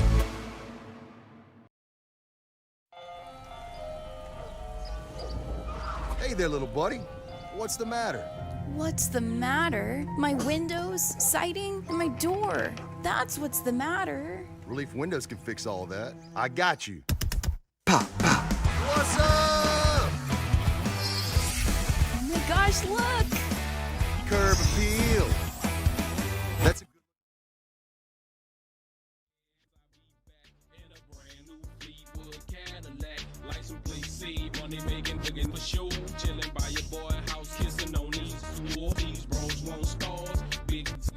After further review with Matt Moscona, presented by Don Juan Cigar Bar, ESPN Baton Rouge, New Orleans, Alexandria. I rolled through Friday edition of AFR. It has been a celebratory day, certainly as it started on OTB and as we've carried throughout our entire lineup. We've all had our feelings on the LSU Wake Forest game, but as we inch closer now, we are very much talking about LSU and Florida. The championship series begins tomorrow. Do you like the compressed format? Oh, yeah, I do. As opposed to getting the extra rest days? The fairer way would be to have more rest days to allow your pitching staff to rest and recover. But the advantage in winning when it's like this, but this is a better TV product and better for the fans. No, it absolutely is. And look, there's something to be said for that momentum too. And, teams getting on a roll and just winning games, and you still win. Yeah. You keep winning.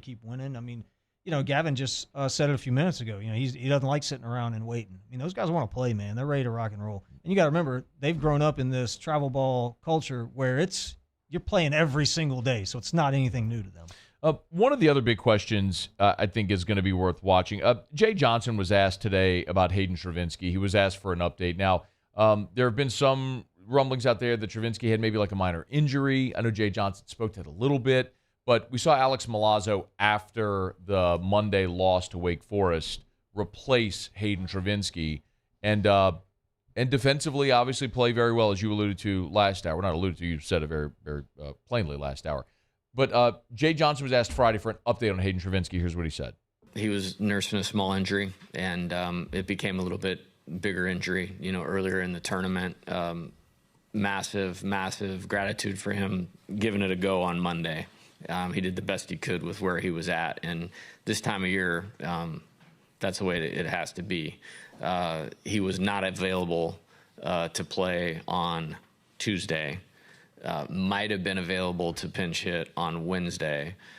We had some progress yesterday, but we got a little ways to go to know where we're going to stand with what he will be or won't be available for going into the weekend. Go back to Monday, because you did, for those that missed it, you said last hour that that you felt he struggled behind the plate on Monday. Maybe it was as a result of this. We don't know what the injury is, but what did you see that told you thought that it was a little bit of a challenging day defensively? Well, I mean, look, anytime your glove hand or the left hand is going away with the pitch and you're not able to kind of stick that ball in the location in which it came across the plate, it makes it difficult on that umpire. I mean, those catchers are trying to catch it, and they call it stick it. So wherever that ball shows up, no matter the pitch, they want to catch it and hold it right there. And then sometimes you'll see them frame, maybe just turn the glove a touch, or maybe just a little movement back toward the plate, or they'll move their body sometimes. But what it looked like to me was every time the ball was hitting his glove was actually falling whichever direction that ball was going. Catchers can steal strikes. The kid from Wake did a great job of it on low pitches. Mm-hmm. And you see the one knee stuff, and everybody talks about that all the time. Well, that's why catchers get down on one knee. They want to get as low as they possibly can, and they want to work from the ground up when they catch. So if you'll notice, guys will get behind the plate, they'll touch their glove on the ground, and then they'll come up to catch the baseball rather than up down. And so what I saw with Hayden was it just looked like the ball was hitting his glove and kind of dominating his glove, rather than him sticking it right where that ball was, or even catching it, maybe bringing it back to the strike zone to touch. And that's a difference with Hayden and Alex generally, or just on that day? Just on that day. Hayden has not done a bad job of that all year. Monday it was an anomaly. It was definitely different. But he hasn't done a bad job sticking. Look, Alex Milazzo is an elite high-level defensive catcher. Period. End of discussion. And I don't care what anybody says. Having him back there is a shot in the arm for any pitcher that's out there throwing and your team. Now, it's not a debate who's the better hitter. Hayden has had a great season swinging the bat. He's able to drive the ball out of the park. He got super, super hot. And it's because of him that LSU got on a roll. I mean, hell, they started making T-shirts and hats because of his mustache. He's done a great job, a phenomenal job. If you rewind 22 years, the College World Series in 2000, there was two catchers on LSU's team that were really good too. You had Brad Cressy, who everybody knows is a legend, and you had Ryan Jorgensen. Ryan Jorgensen caught in the major leagues. And they both caught. They shared time. One would catch one game, a few games, and the other one would catch. And that's a formula that works. We were blessed to have both of those guys. This team is similar. You got Travinski that can run the ball out of the yard. Doesn't have the homers that Cressy had, but can still run the ball out of the yard. And then you've got an elite defensive catcher in Milazzo, very similar to Ryan Jorgensen. Who would you rather against Florida in the championship series? If Travinski's healthy, I don't hate him behind the plate. But just because I think he can change the game with one swing of the bat. I don't think he can. I know he can. Even especially if the wind changes and is blowing out. Yeah. Wind blowing in, not in that park. Now, that being said, Milazzo had 2 hits the other night and stole a bunch of, and I get it, He made contact when a lot of guys weren't. But he got on base. Yes. And stole some strikes and so, I don't know. I mean, that's a tough one. I would probably, if it's a bullpen game, I'm probably catching Travinski and trying to slug the thing out. If it's Floyd and, he's who he is, pitching great, I'm probably trying to win 3-1. 3-2, and I want my defense back there, and I want my guy that's look, even the tag that Milazzo made on the play that Morgan Morgan made an unbelievable play. The tag to get back and tag, that was a great defensive play. And can we talk about Pearson's ball in the first inning that he lost in the sun? Yeah. Which nobody's gonna that's forgotten. 9 out of 10 outfielders, they miss that ball, it goes to the fence and it's a triple. That's where he recovered and made a low grab. Very tough play. Then also in the 8th or the 9th, there was the liner in the outfield. They made a tough play on the liner to left. Jay making the decision to insert Josh Pearson has certainly changed the outfield defensively and the makeup of the lineup, having him in the bottom of your lineup. It took Bear Jones out of the lineup, obviously, moving Morgan back to first, and if you were DHing Travinski or you're DHing Beloso now and catching Travinski is kind of what they did was the trickle-down effect. But Pearson, I think we would all agree, has made a tremendous difference. The other thing, too, Pearson was in the lineup last year in the postseason and saw Waldrop. Like, a lot of these guys who are going to play this weekend for LSU were in the lineup last year when LSU was playing in the Supers against Southern Miss and saw Waldrop. So in Game 2, they're going to face a guy that they all saw last year in the postseason. So there is some familiarity there. Now, the flip side of it is you could say the Florida guys have seen Ty Floyd. But so Floyd Saturday, we're all, I think, in agreement. They're going to bring Floyd on 4 days rest and throw him. Yeah. I don't see another option unless if you want to start Blake Money, which I don't think they're going to do. When in 2017, Paul Maneri kind of had a similar decision to make because everyone was burned and they got to the championship series and they tried to make it a bullpen day. If you remember, they started Rock Reynolds and he had a few good innings, then maybe got you 9 outs, and Maneri tried to push it to the fourth. I think by Maneri's own admission, he said he went an inning too long with him.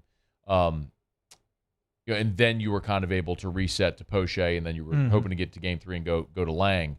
But you never got to that game 3. So I don't know, man. I kind of look at it and go, you've got to go do your best with Floyd to win game 1 of this thing, and then put yourself in a situation where if your bats get going against Waldrop and you have a chance, man, you go win it. Because I don't know that I love the option of having to beat Waldrop to save your season. I would be really shocked if it wasn't Floyd.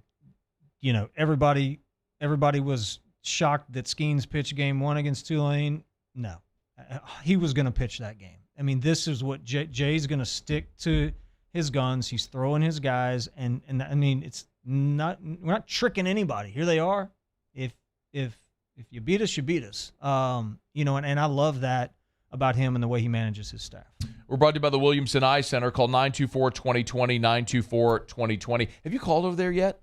No, but I need to go. You need to go see Dr. Blake, I'm man. putting it off, man. I mean, I know you're doing the thing now where have you gotten readers yet? I've got 2 pairs. Oh. Jonna hates them. What are you doing?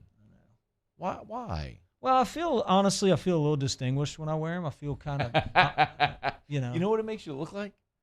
Old. Or like salty. No, old. Like old. Wise. Old people wear readers. You're not that old yet, bro. I know. You just need to go see Dr. Blake. Because then you know what's going to happen all of a sudden? You can have the little clip thing around your neck so they're always there. You can hang them on your pocket, on your shirt. You can put them in your pocket. You're going to break them. You're going to lose them. You're going to put them on your head. But where's my glasses? They're on your head. You're going to be that guy. Oh, man. I don't want to be that guy. Don't be that guy. I don't want to be Tilly. You're going to be Tilly. I don't want to. No, don't do that. I don't want to. That's Richard Tilly, our partner with HUDCO. Go see Dr. Blake Williamson. Call 924-2020. Go for that free consultation. 924-2020. 924-2020 or WilliamsonEye.com. That's WilliamsonEye.com. Hey, remember, we're brought to you by Don Juan Cigar Bar. Tomorrow, it is going down. Help us spread the word. Tell your friends. T-Bob and I, whiskey and wine for game 1 of the championship series. Tomorrow, Saturday, at Don Juan. Come watch the game with us at Don Juan. If you can't watch the game with us, be there for post-game at Don Juan as we do whiskey and wine. If you can't come out for post-game, watch it at Don Juan or watch it on the Watch 104.5 ESPN YouTube channel. Whiskey and wine from Don Juan Cigar Bar. It's going down for real. IGDFR. It's after further review. We'll wrap up with Ask Ryan next. AFR. Man, I love telling you about New Orleans Flooring. Going to pop on over there actually early next week. Go see Big Sean over at New Orleans Flooring. See what they got cooking. Whenever we started telling you about New Orleans Flooring, they were in the process of tripling their showroom space to add even more inventory. So I'm looking forward to going by next week and getting a little update on how things are going. But the bottom line is, man, when you go to New Orleans Flooring, they keep the products in stock. So we say buy where the pros buy. Contractors, home flippers, remodelers. If you are that person and you're looking to buy that flooring product, that good, better, best line of flooring at extremely discounted prices, New Orleans Flooring is the best place to go. Metairie and Airline Highway in Prairieville. If you're going down Airline in Prairieville, you pass the Walmart. It's on the right. You can't miss it. Blue sign, blue awning. Go by, tell Terrell, Big Sean, Matt sent you in. It's New Orleans Flooring. There it is, the extra mile, on the border of expected and extraordinary for those willing to go further, like vans customized for work or play, with safety and tech to keep you connected, supported by a 5-star sales, service, and finance team, and backed by the 1-star you know.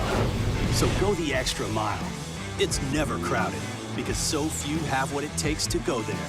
Mercedes-Benz Vans. Gulf Coast Bank and Trust is giving our customers the power to bank anywhere, anytime during this challenging event. And we're right there with you. Our mobile banking app is a smart way to manage your money and time. Gulf Coast Bank and Trust, the bank that cares about you. The Windsor Senior Living Community in Mandeville, Louisiana is a beautiful, vibrant apartment community geared toward seniors. They are nestled right in the heart of Mandeville, where seniors live a more carefree lifestyle in spacious apartments with the peace of mind that comes from having a little extra help. Call the Windsor at 985-624-8040 to schedule a lunch and tour. Come see how the Windsor can be your passport to peace of mind. When is a taco more than just a taco? When it's Government Taco. Voted best tacos 3 years in a row by 225 Magazine, Government Taco puts the most delicious spin on tacos the capital area has ever seen. With creative combinations like the Magna Carrot, the Filibuster, or the Steak of the Union. Plus perfect tortilla chips paired with the best salsa and queso you've ever had. And happy hour every day from 3 to 6 p.m. and all day on Thursday. Government Taco, 5621 Government Street. I've been doing business with Luba for 25 years. They're dependable, trustworthy. It's just the attention to detail with our clients. Our folks have years and years of experience. They're highly trained professionals, but many companies have that asset. What I'd like to think makes Luba a bit different is that we use those talents in a way that truly is dedicated to serving the needs of the folks who depend on us. Gulf Coast Office Products is a nationally recognized Savin office equipment dealer based right here in Louisiana. Over 100 employees strong, Gulf Coast has the boots on the ground to support all vertical markets, from education, engineering, legal, and finance. With the latest in office technology, from desktop to production segment units, Gulf Coast and Savin have the perfect fit for you. Call 225-756-2644. That's 756-2644 for Gulf Coast Office Products.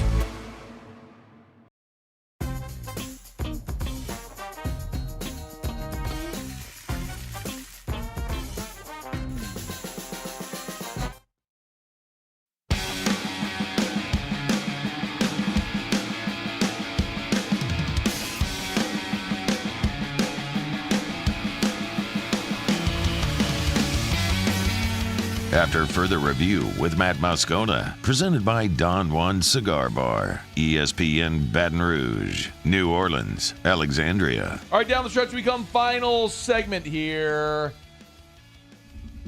on a Friday edition of AFR, presented by Don Juan Cigar Bar. We're glad to have you with us. Get to some Ask Ryan to wrap up the show. I would be remiss if I didn't give you the opportunity to remind people about Hudco Roofing, HudcoRoofing.com.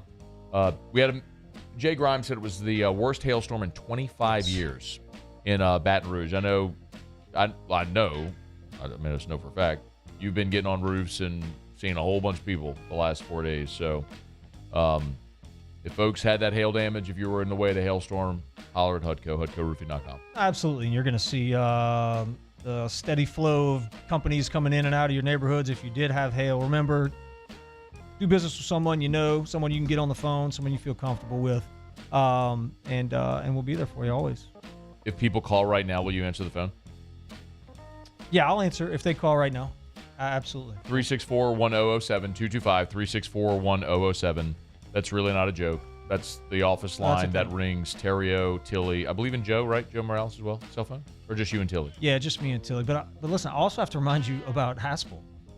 Yes. Because I love Haspel. Because what better outfit to get on a roof than a seersucker shirt? That's probably not the best outfit. No, it is because. Oh, really? Yeah, because the fabric, it breathes. It puckers up and it doesn't stick to your skin, right? So it's not just suits. That's so true. You can also get the Haspel shirts and you can wear them up on the roof when you're inspecting your roof. Matter of fact, I'm going to do that tomorrow when I'm doing these inspections. And then before I go to the beach, I'm ordering my swimsuit. I'm probably going to go ahead and get some flip-flops. I need some of that stuff too. Look, Haspel.com, been around forever. Great local company. Check them out online, Haspel.com. I got a call. Answer it. Okay. I'll take care of this. Well, they didn't answer. They hung up. They hung up. Yeah. See, I bet he was like, let me see if he'll actually answer the phone. Call us seriously. 225-364-1007, 364-1007. That's the Hudco line. It rings through to Theriot and to Tilly. All right. Before we get out of here, one final thought. LSU and Florida game one tomorrow. Give me the key. Oh, man, I think I put it best. I mean, no free passes, don't walk guys. So true. And it is. It's baseball. And if you can limit base runners, great matchup. And it says a lot about the league, too. Look at the undoing for LSU when they've given up big innings. It's been putting guys on base. Even in the eighth, Skeens walked the leadoff guy, and that's what put you in the trouble. Just make them swing it and earn it. All right, that's going to do it for us. Muse, Paulie, I appreciate it. Mr. Theriot, thank you, as always. Go Tigers. T-Bob and I are at Don Juan Cigar Bar for Whiskey and Wine tomorrow. We'll look to see you then. We'll put all the updates for all of our programming on social media. Y'all have a great weekend. Go Tigers. We'll see you Monday. AFR. As we get on down the road, I'll remind you about Relief Windows and ReliefWindows.com. Windows, doors, siding. Relief Windows and ReliefWindows.com. Yeah, it's Relief Windows in the name, but it is windows, doors, and siding. You want a beautiful entry door? Call Relief Windows. You know their entry doors are a composite material that come finished in whatever color you want, and they won't rot. So, and this was put to the test during the Great Flood of 2016. So many homes that had flooded, their doors didn't warp at all. They were able to just like take the door off and then reattach it once they renovated the home. Like you could literally take the door off of the hinges, throw it in a lake for 20 years, take it off, and it'll go right back on the door. It doesn't rot. So you're talking about the highest quality materials and products that they'll install in your home. It's Relief Windows. Windows, doors, and siding. Hardy plank and vinyl siding, energy-efficient replacement windows. They do it all, and the customer service experience is always going to be unmatched at Relief Windows. ReliefWindows.com.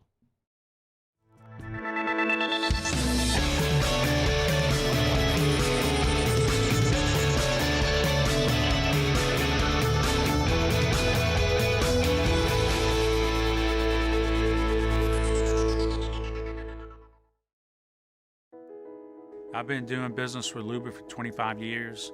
They're dependable, trustworthy. It's just the attention to detail with our clients. Our folks have years and years of experience. They're highly trained professionals, but many companies have that asset. What I'd like to think makes Luba a bit different is that we use those talents in a way that truly is dedicated to serving the needs of the folks who depend on us.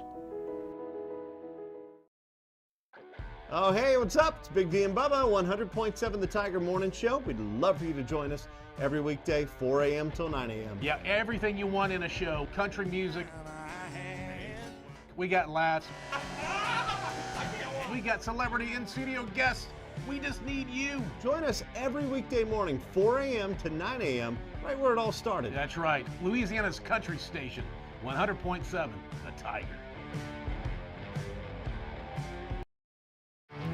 There it is, the extra mile, on the border of expected and extraordinary, for those willing to go further, like vans customized for work or play, with safety and tech to keep you connected, supported by a 5-star sales, service, and finance team, and backed by the 1-star you know. So go the extra mile.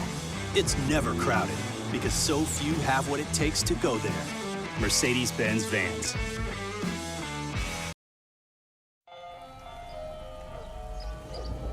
Hey there, little buddy. What's the matter? What's the matter? My windows, siding, and my door. That's what's the matter. Relief Windows can fix all of that. I got you. Pop, pop. What's up? Oh my gosh, look! Curb appeal. That's a good-looking neighborhood.